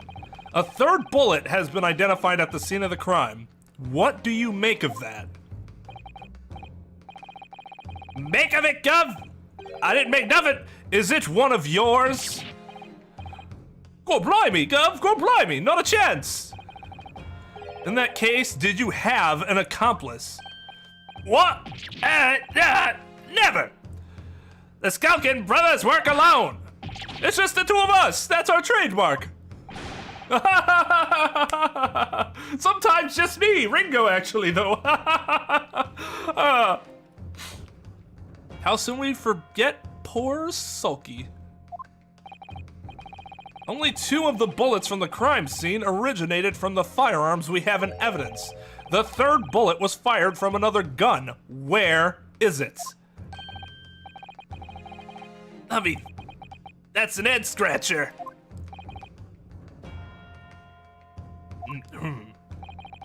Counsel for the defense, Yes? I should like to hear your thoughts regarding these new developments. The third bullet, and the mysterious missing firearm from whence it came. Thinking back over all the testimony we've heard and all the evidence we've seen, I think I'm starting to form a picture of what really happened that night. My lord, I think it's clear what this third bullet tells us about the Skulkin brothers.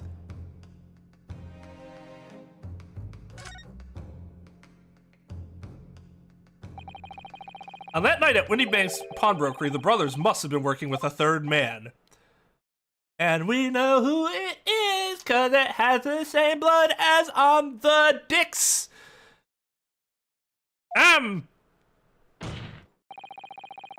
The witnesses are clearly doing their best to cover up the existence of this accomplice, but the evidence all points to the fact that there was someone else present, someone carrying a gun.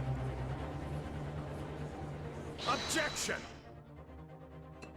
I couldn't have said it better myself, Van Zeeks, to you, King. An accomplice, you say? Pig swill. These protracted proceedings have already forced us to endure 2 summation examinations.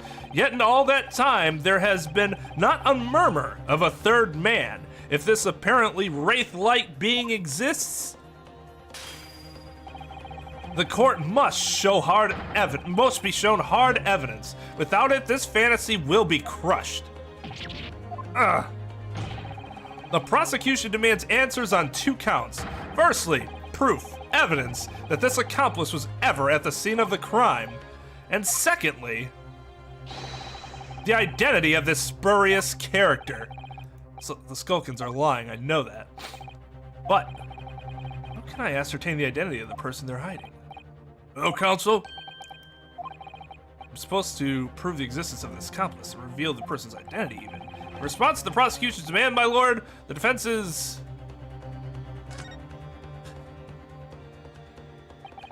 The defense is ready. I believe I can provide all the answers the prosecution demands. So, my neat bunny's friend, despite the swimming eyes, you seem to have something to say. This promises to be interesting.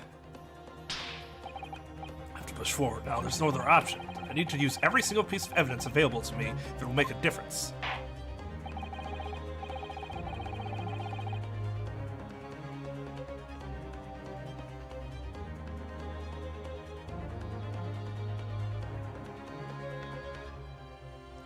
I mean, technically it would be correct, right? Like, there could be another gun, but it didn't have to be on them.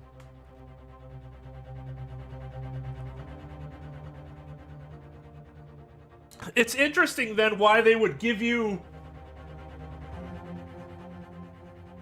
the choice if all of them work. I guess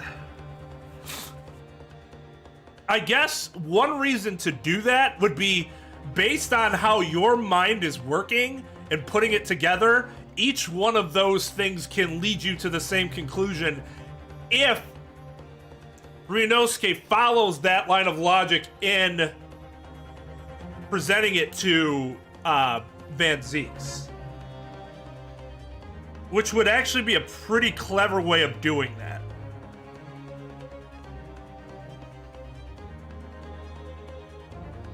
So yeah, that would make sense.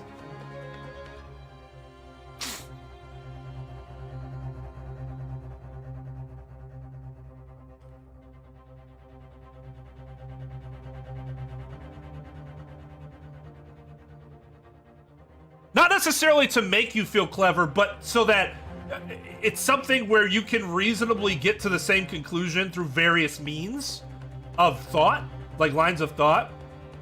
So the game helps you and goes, these are probably the three ways you're thinking about. We can help you get to the end by picking any one of these three. And hopefully the way that you were thinking of it in your mind will make sense as we proceed through this line of reasoning. Like I said, if that's the case, that's actually pretty good. That's pretty good on the writers there. in that case, counsel, I would ask you to present the evidence without delay. On the night in question, in the moments leading up to the death of the victim, what proof have you that there was a third intruder present at the scene?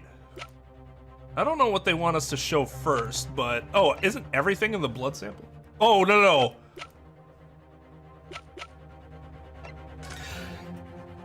Excuse me. This is the... Yeah. Take that! The evidence is right here in this portfolio. Look at it! By Jove, that portfolio gun, is it? So much blood in there. Do you expect the court to rifle through your papers itself? Be more specific. That's reasonable. First, represent the portfolio, and then present the pertinent parts that you want the court to look at. That was actually... Class rep was well-timed before. This one wasn't as well-timed. Thank you, dog.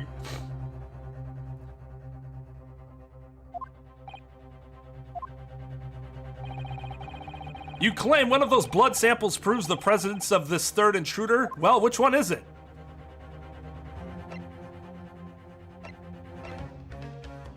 Start with this one. Take that! What am I looking at here? There appears to be some green paint or such like around the bullet hole in the middle of the calendar. That's a bloodstain, my lord. A bloodstain? Source, trust me. Green blood? Curious even for you. Is the court to understand that the intruder was some unhuman creature? It's something developed by Mr. Herlock Sholmes. By the great detective. New invention! Stop! Not yet appeared in story! Stop! It's this, you see. It doesn't have a name yet, though. This fogger sprays a chemical that reacts with the different elements in people's blood to change its color. Different elements of people's blood? Yes, everyone's blood is slightly different, you see, because it's made up of different elements. So by seeing what color it changes to, you can tell in a flash whose blood it is. Source, trust me. Oh, that brings a whole extra dimension to looking at blood. Talk of blood in courtroom! Stop! Very exciting! Stop! As an example, this one shows the blood of the victim, Mr. Windybank. Ah, a striking blue.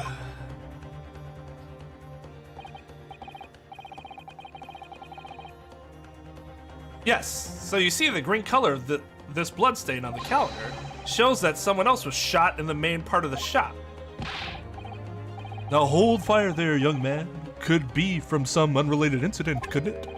No, it's not unrelated. The date showing on the calendar is the date on which Mr. Windybank was killed. By golly. Therefore, we can assume that whoever was shot on the same day. And whose blood is it? Well, the Skulkin brothers in the stand don't appear to be suffering from any gunshot injuries. Which means it must be the blood from somebody else, the third intruder. Fact. Whose identity the court is still waiting to hear.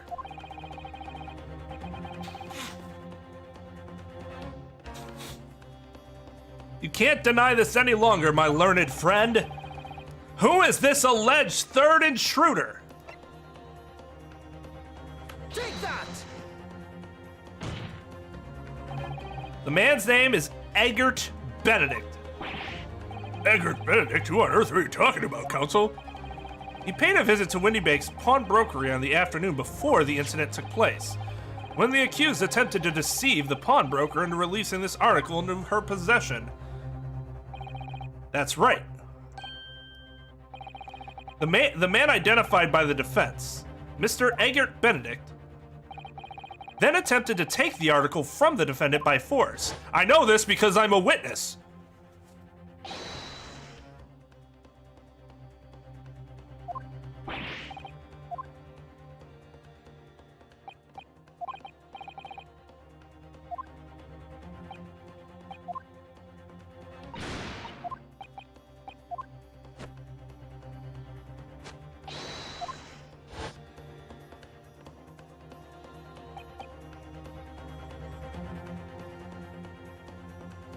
See, I think you're right.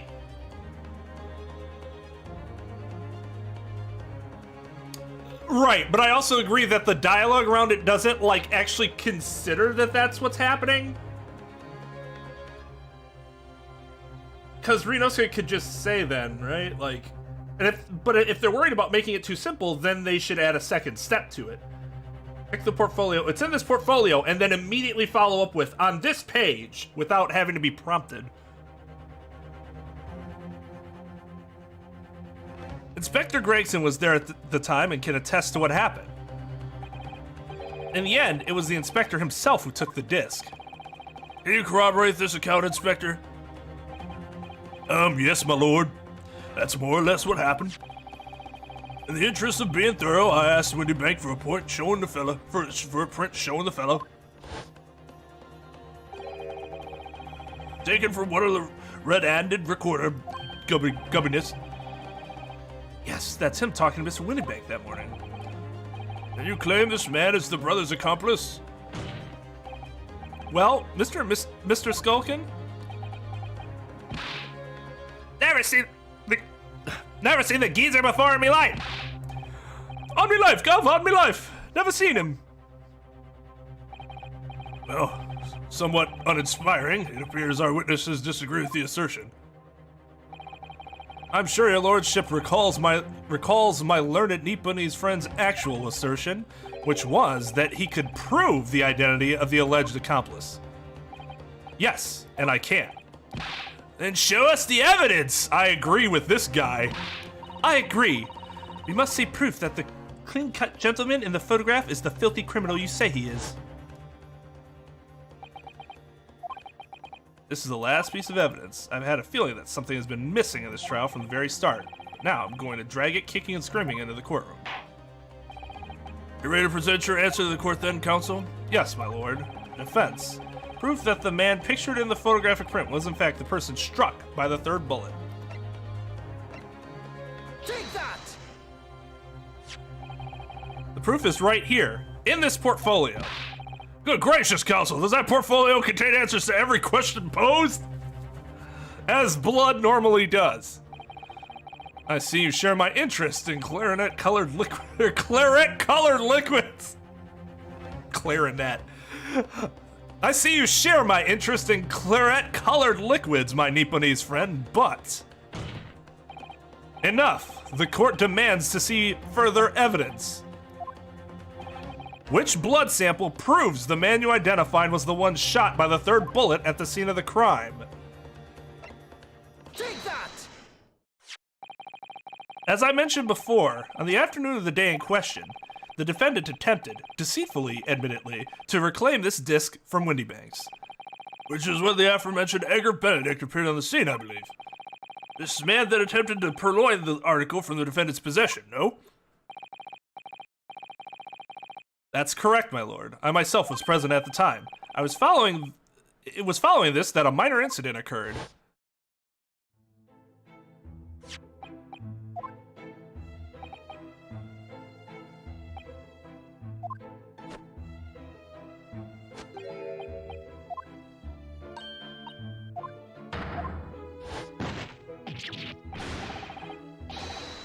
Hey! Eggs get a bad rap for that? That's been propaganda since the mid-90s.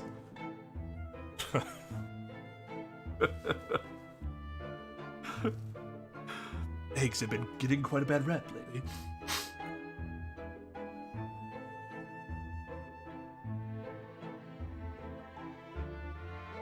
So, are you saying that because there's only 36 distinctive, like, indicators that this evidence isn't strong?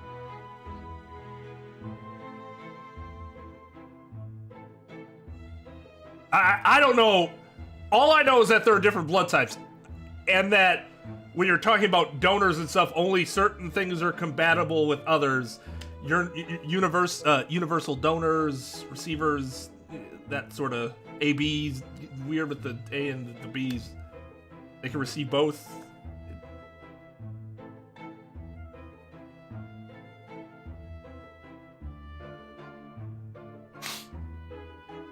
Cause like, even if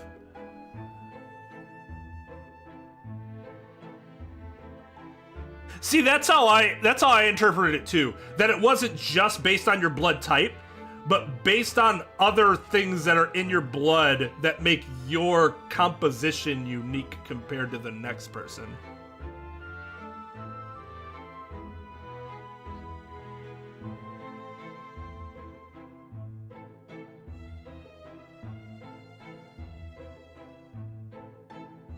Because, like, even if there were, like, a smaller number... Let's say there was a smaller number of indicators. Let's say there's a smaller number of indicators. In which you could say, well, this could very well be somebody else. Circumstantially, at least, this is still enough for him to be considered a suspect, considering the blood showed up the same. At least to consider his possible connection to the crime. Not that it'd be worthy of arresting him or anything like that, but to then consider his possible connection, especially since he had been in the day before. Not saying it's strong, just saying that I think it's reasonable to, even if that were the case, to be like, this is kind of sus.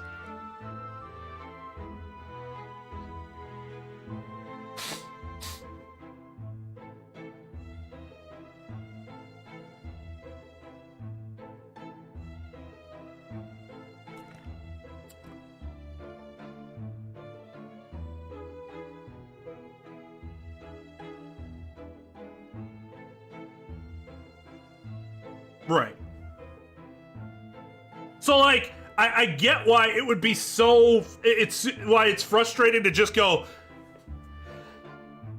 well, I can prove who it is. Because that's not correct. In that circumstance, it would be, I can show you who would be super suspicious, and we need to examine a little further, you know. But yeah, you guys know way more about that, obviously, than I do, so... like, I guess that's not something that I have a strong feeling about one way or other, because I just don't know. And I think they intentionally keep the workings of Iris's invention vague, which can be annoying, yes, because then it's getting dangerously close to just being a, you know, this is my Deus Ex Machina.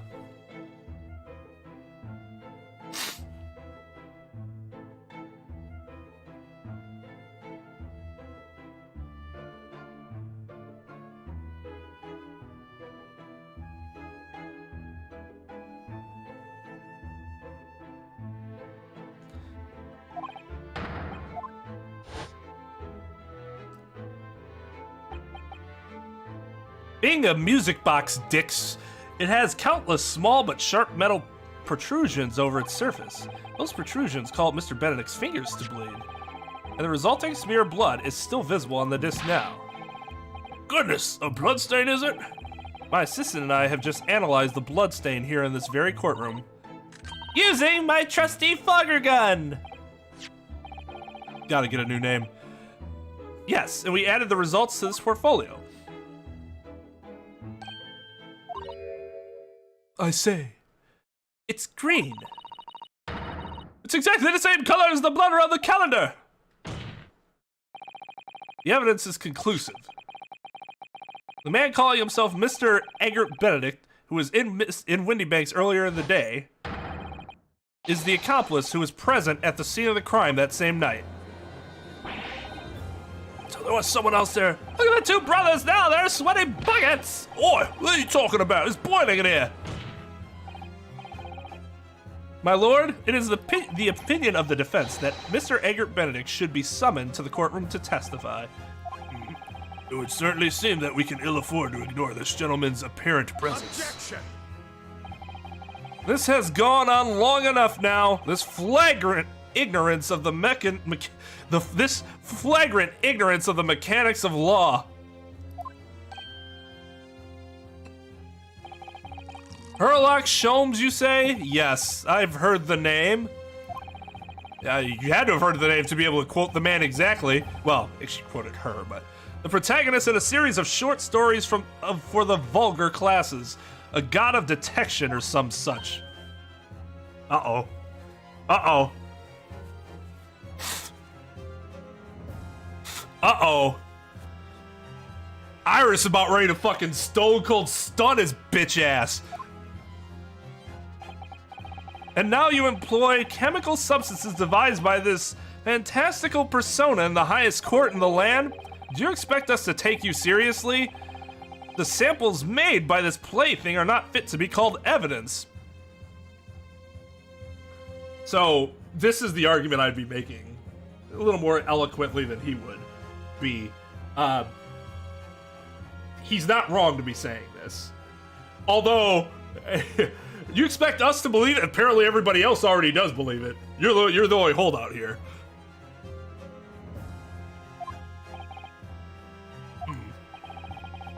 So the bloodstain turned a shade of green. What of it? Here's to your successfully proving that no other blood in the world would turn up the same color. Well... And pray, do not even think of suggesting that we take Mr. Sholmes' word for it. Ugh. Like, the science has to be proven here. Oh, I mean, he's a great detective. What are you talking about? We can't let him get away with that. I knew it would come to this. Of course, Mr. Sholmes' invention isn't going to be recognized by any official body. What? What other choice did I have?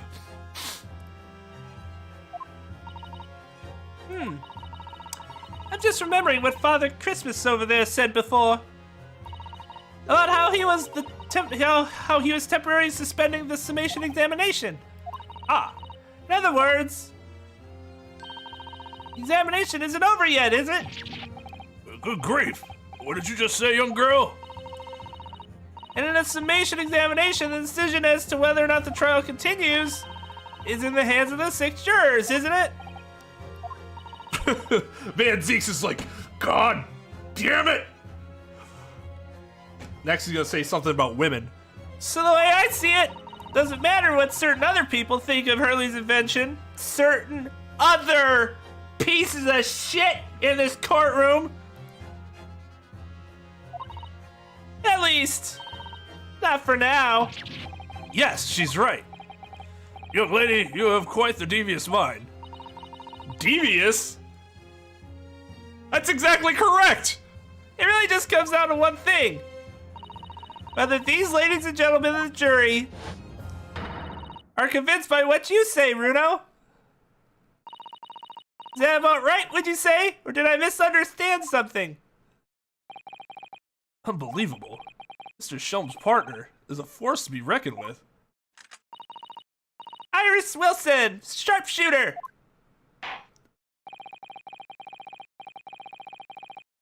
Devious does not mean way too smart. Devious has a negative connotation to it. How can somebody be? I never understand. How can somebody be way too smart? Like, it's about how they utilize their intelligence.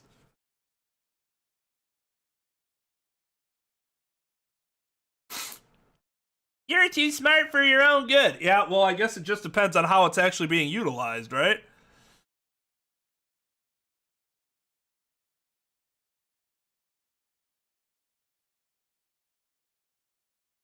Well, right. I don't see anything underhanded about what she said.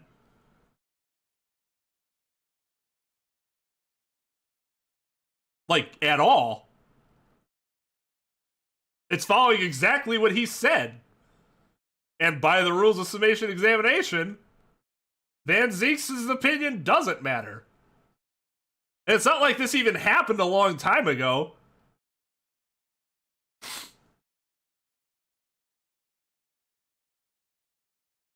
I think calling what she did underhanded is very out of place.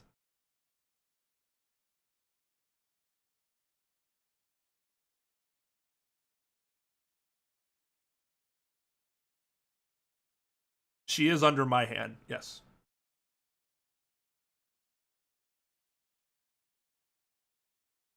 He could be, but why would he be saying that the point in time where he said that would seem to suggest otherwise. It would be weird for him to suddenly bring that up in the middle of her explanation on why this case can't be over yet. That'd be really weird placement. So it's not... you could be right. That would just be very strange. After that shrewd precis P-word of the situation from an entirely unexpected source. This also leads me to believe that this is what he was talking, that's what he was referring to. It must be acknowledged that the previous summation examination has yet to reach its conclusion. This is absurd! Ladies and gentlemen of the jury, the court now looks to you for your final leaning in this matter. As proud citizens of Her Majesty's Britain, I'm sure you will come to fair and just conclusions. So then, state your final decisions in turn, please. Not guilty. Not guilty. Not guilty. Guilty. Guilty. Not guilty.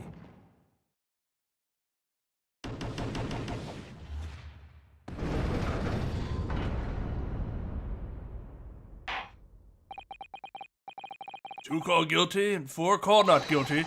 Such is the outcome of the summation examination. My lord, with all due respect, this is an outrage. My lord, with all due respect, I didn't get my way.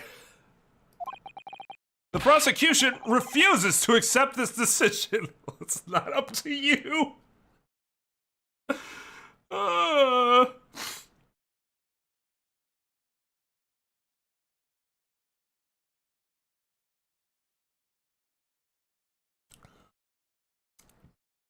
See, there's nothing naughty about it, though. There's nothing naughty. And if you think doing something in a legitimate way because it was stated earlier and never followed up on is naughty, then I think the problem is the perception with how you look at things.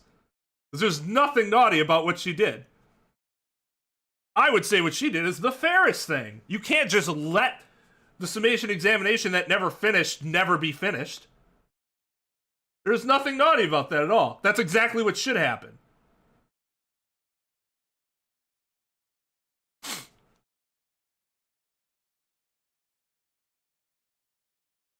It's not fair! Wah!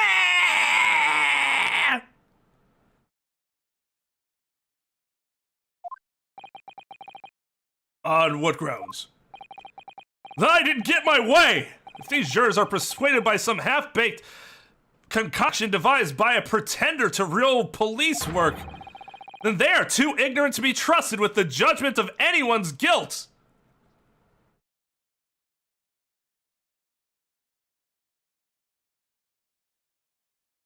For my aspiring prosecutors out there, don't do what he just did.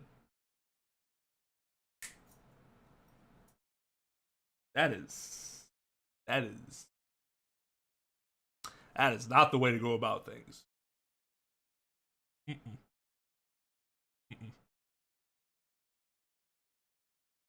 Mm-mm.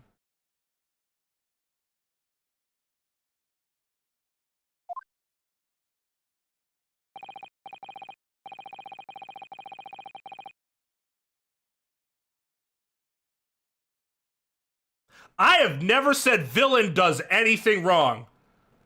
He is just doing what he is told to do. What else is he gonna do? Say, no, I know your rules of country and I know I should not be on jury. You're not gonna say that.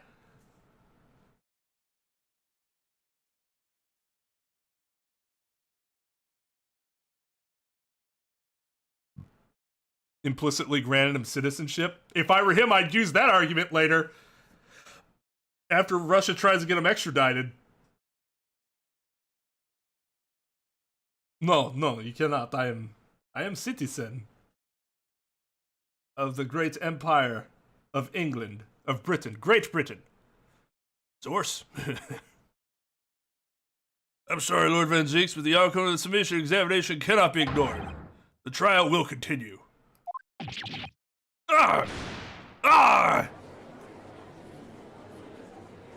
Get fucked. Nevertheless, we find ourselves in a rather awkward situation. The defense has very reasonably requested the subpoena of a new witness. But sadly, I fear that will be impossible. What? The name the gentleman gave for himself, Edgar Benedict, is quite clearly false. I don't believe it. It's when I managed to prove the man was there there that night. Ridowski's like, that name is fake? Oh my god!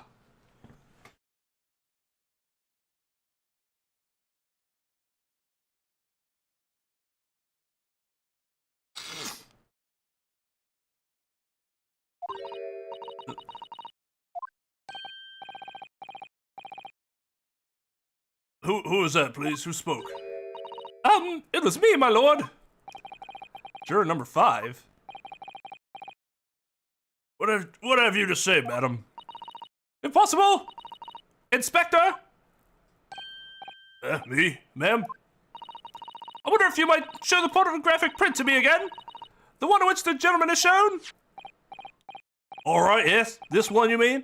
Of Mr. Benedict Cumberbatch? Yes. There's no doubt in my mind. Juror number 5, you don't mean to say you know this man? God.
She's right. You are right. I am going crazy, but it's okay.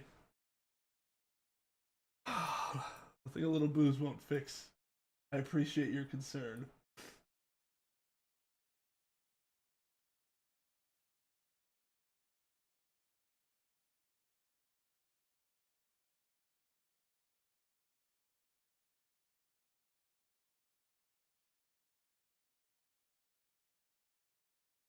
Trep is, yes. Trep is correct. The loving county principal.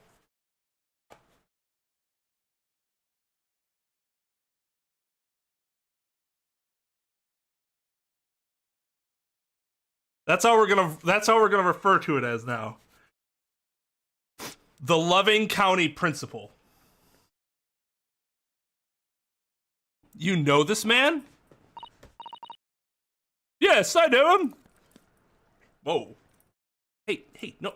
Now I think you just want the booze. No. What? No. Good gracious! Order. Jury number 5, how on earth? I'm the communications officer. Stop. As we can clearly see, the gentleman in the photograph is, stop. Also a communications officer, stop. He works in my office, stop. A very talented operator, in fact, stop. You should be in the communication station now, stop. Tapping away on the telegraph, stop. This doesn't seem right somehow. I can't put my finger on why, but it doesn't feel right. I suppose we all imagine the accomplice would be some sort of hardened criminal. It's a bit unexpected to find out that he has a respectable job by day, and that he gets up to at night, whatever he gets up to at night. Yes, I suppose that's it. I suppose that's why I felt something was wrong. If the gentleman's at London's communication station, we should be able to subpoena him within the hour. Lord Van Zeeks, if you please. Yes, my lord. Make the necessary arrangements with all haste. As your lordship bids. The court will recess for 1 hour. The court will recess for 1 hour. When the new witness arrives, we shall reconvene to hear the gentleman's testimony. Inspector Gregson. Yes, my lord. I should like to hear from you specifically about events at the pawnbrokery on the day in question. Come to my chambers during recess. Yes, sir, my lord. Very well. Court is adjourned until 1:40 p.m.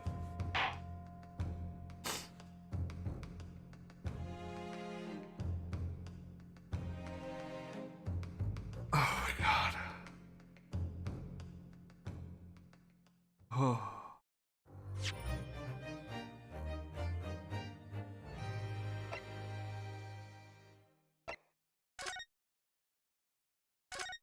Oh my god.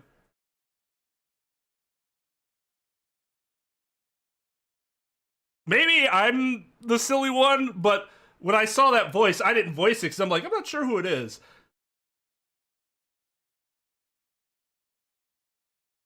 One of the jurors would have been the last guess I would have made, besides the judge, because I think the judge was who. The judge wouldn't talk like that. The jurors would have been the second to last people I would have guessed said that. Just in front of the judge.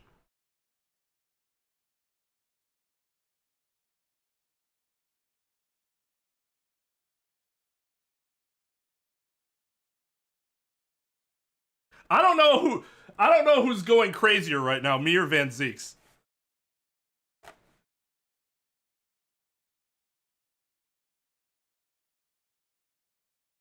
All I know is that my diaphragm hurts. Right here. It's super sore. Oh my god.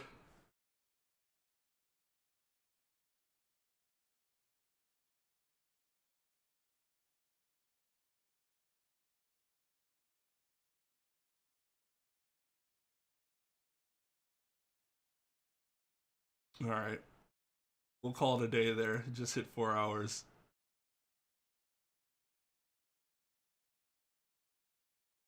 Let the show begin!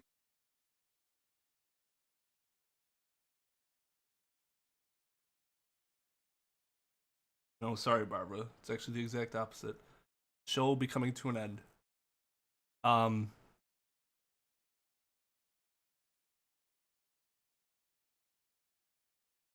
What do you think, Trep? 2 more streams?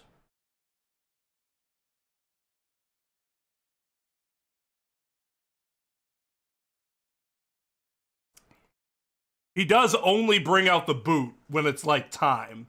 I applaud they're not overusing the boot. Every time it happens, I'm like, oh shit.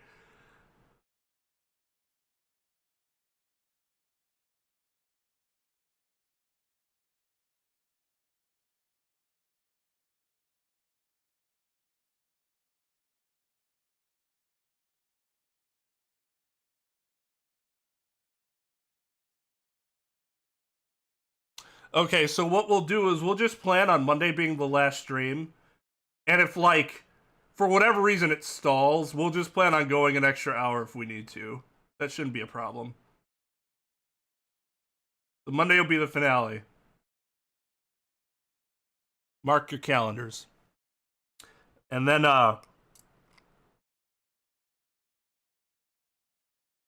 we're gonna start Zero Escape a little slowly. Maybe for like the first 3 or 4 weeks, we're only going to be doing it once a week, and then after that, we'll be doing that twice a week until we're done with that. Then we'll play Chronicles 2 right after that. That one we'll probably jump into playing twice a week right away.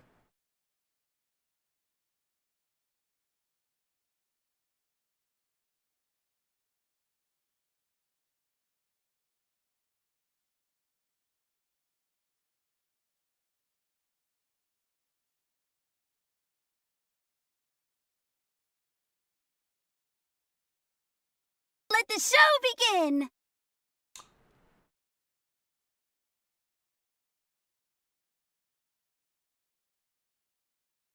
Oh, right. There's DLC for this game, right? And they're all, like, relatively short, right?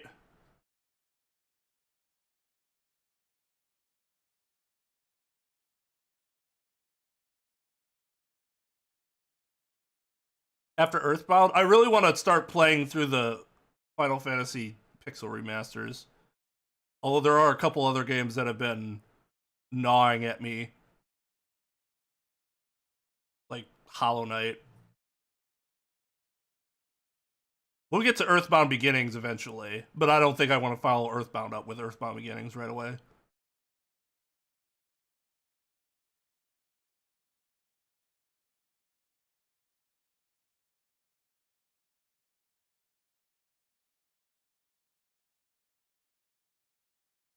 Oh, so we could probably do that all in one stream. Okay.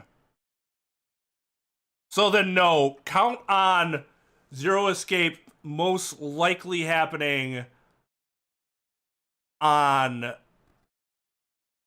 the next Tuesday would be the first episode.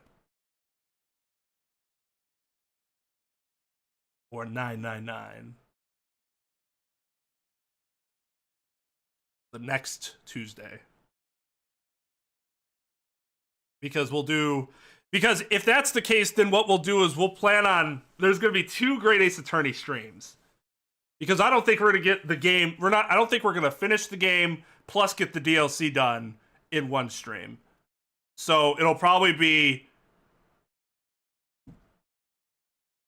some combination of 2 streams there, and that would be Monday and Friday. And then I'm finishing Earthbound on Tuesday.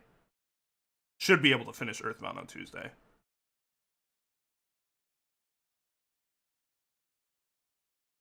It has been. It's been sitting on my desk since before you've been here.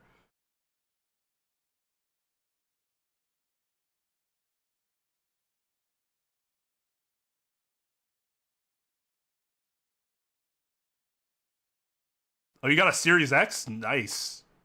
That's awesome.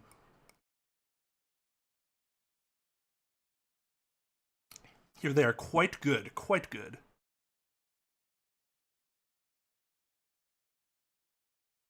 No, wait. Okay. Explain to me what the deal with the DLC is.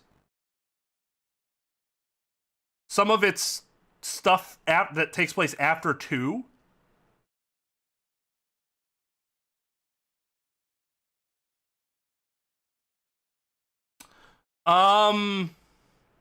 Not until at least after Earthbound Beginnings. I think I'd play before Undertale and Deltarune.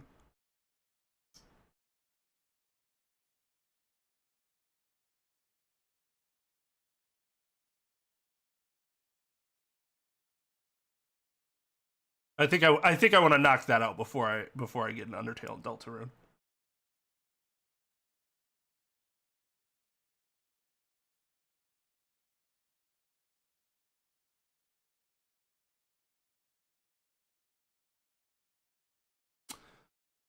Oh my god.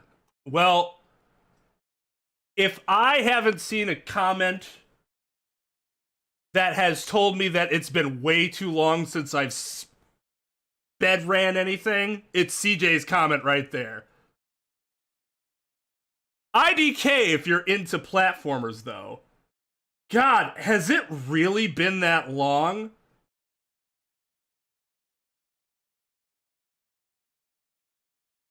I suppose so. CJ, one could argue that platformers are what I'm best at.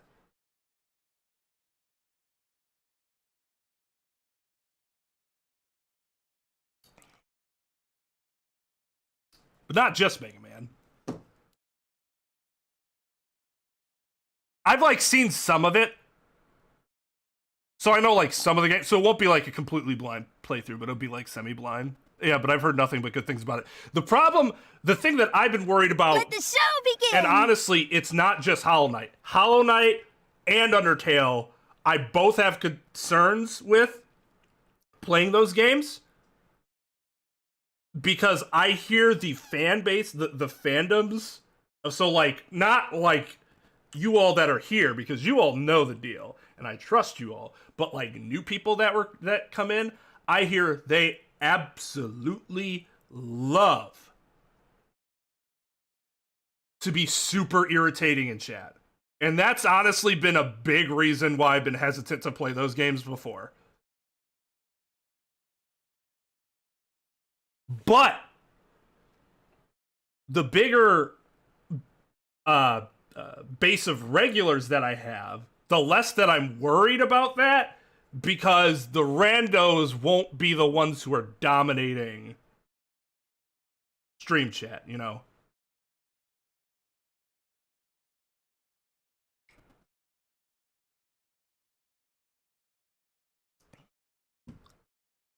I hope they have. Celeste is the game behind Hollow Knight in terms of probably the longest tenured games on my list. I got them both at the same time for really cheap on a big Steam sale. So yes, Celeste is in that list too. I've seen speedruns of Celeste. That game looks really, really fun.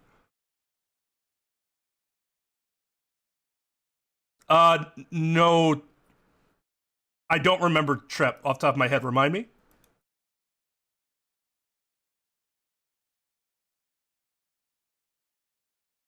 See, Delinard, what Delinard just said is that illustrates what I've heard. I've heard that exact same thing, and it concerns me. But like I said, the more of regulars that are there, the less I would be concerned about that.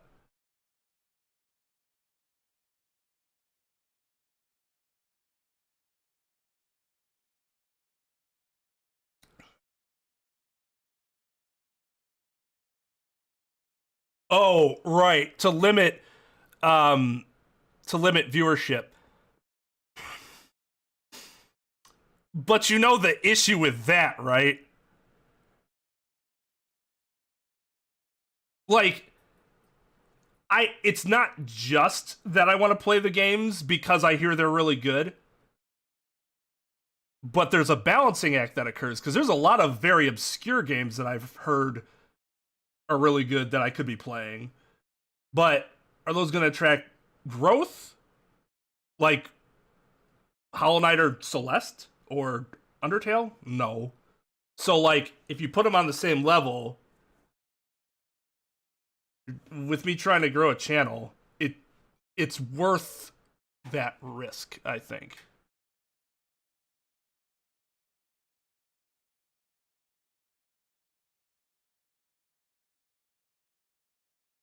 A game jam? I don't know what you mean.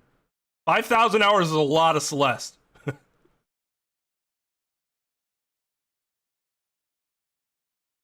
How do I recruit mods? So I usually go by, first of all, it's people that I trust that have been around a while and show up consistently. Then it also depends on whether or not they're going to be useful in terms of being able to spot spoilers. And I try to, it's that's not a super necessary thing. Like, I'm out at Lugia because Lugia's here a lot and I trust Lugia, but Lugia's not necessarily like going to know spoilers for everything. Especially for like going deep into like AA, as opposed to Trep, who's also here a lot, but also knows is very, very detailed into, you know, AA, so he can take care of that. So I kind of look for that, but it's not necessary. Mostly I just want people that are here and I know will do a good job.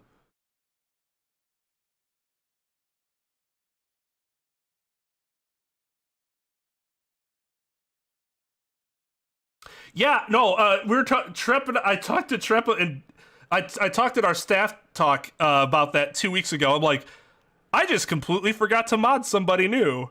And part of it was because Trep, Lugia, and Dog were doing such a good job on these streams that I just kind of forgot to do it. But I agree that we would likely need another mod.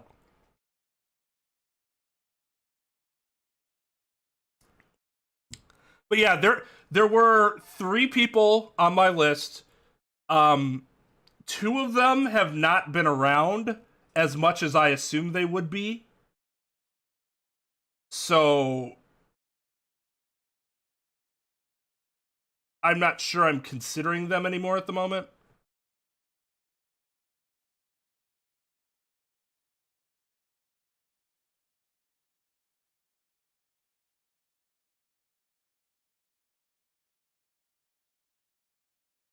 Which, yeah, that'd be annoying. I want to play the way I'd play it the way I'd play it. I wouldn't want people to tell me how to play it.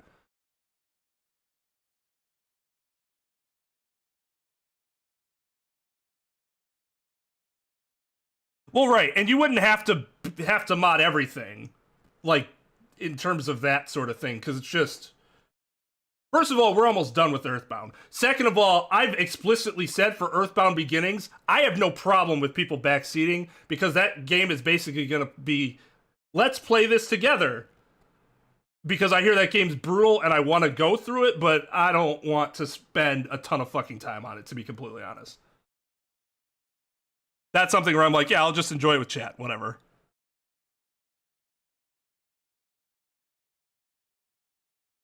I agree, Lynn. It's been very good. But yes, we're likely going to have to mod somebody in the future. If you are interested in becoming a mod, then maybe what I'll do is at the end of this series next week, I will put out like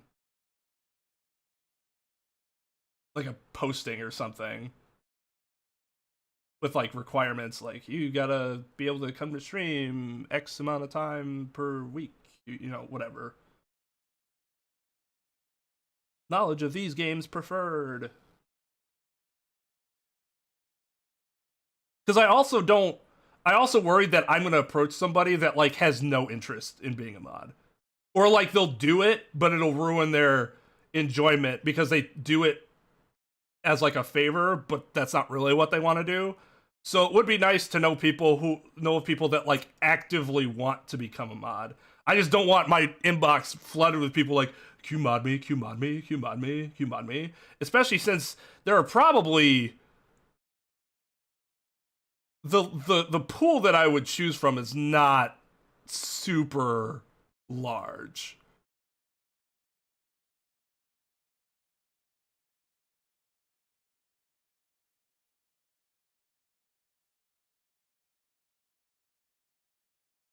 Yeah, they would probably definitely be Monday, Friday, by the way, Trep, what you were talking about earlier.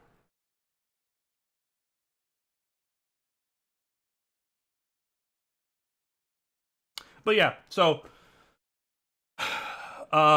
that's the deal with that. I think you guys are right that we'll likely need to, because I know Dog won't be able to be here all the time. Most of the mods that I had before, their availability is mostly in the evening because that's when I modded them before. So I do need more people that are available during this earlier time. We will not be modding Mrs. Girdeb. Yeah, you know, that was the other thing. So Maxim was towards the top of the list, and then he tried to stage a coup. And I was like, I generally don't want my mod staging a coup on my channel. She definitely mods my house. Somebody comes near it, she fucking...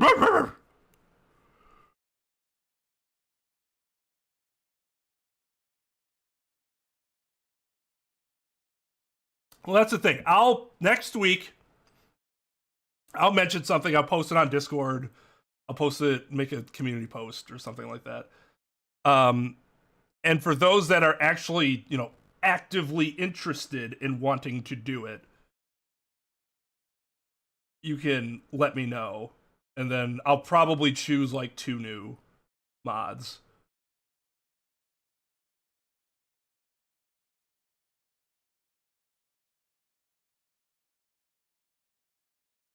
Why am I so scared of change? I'm not scared of change. I do not want change in which I am not controller of the thing that I created and want to control, because that goes against my interests.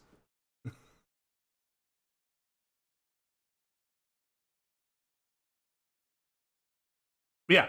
All right, so again, plan for 2 streams. Well, I'm going to talk to Trep about the DLC thing, or you guys can let me know more about that in Discord, because I'm not entirely clear about the issue there. But at least 1 more stream, Earthbound will be finished, and then we might have 1 more stream on Friday. Zero Escape will then almost certainly start the next Tuesday. We'll plan on that.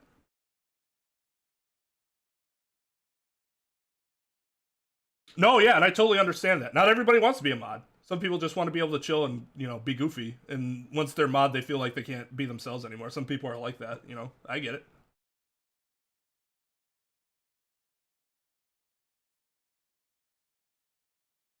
Next Tuesday. This coming Tuesday is Earthbound. The next Tuesday. All right, everyone. Have a good one. I will see you next time. Fun stream. Watch me lose my sanity next time. For good. Stream is adjourned. You know, there's something appealing about it.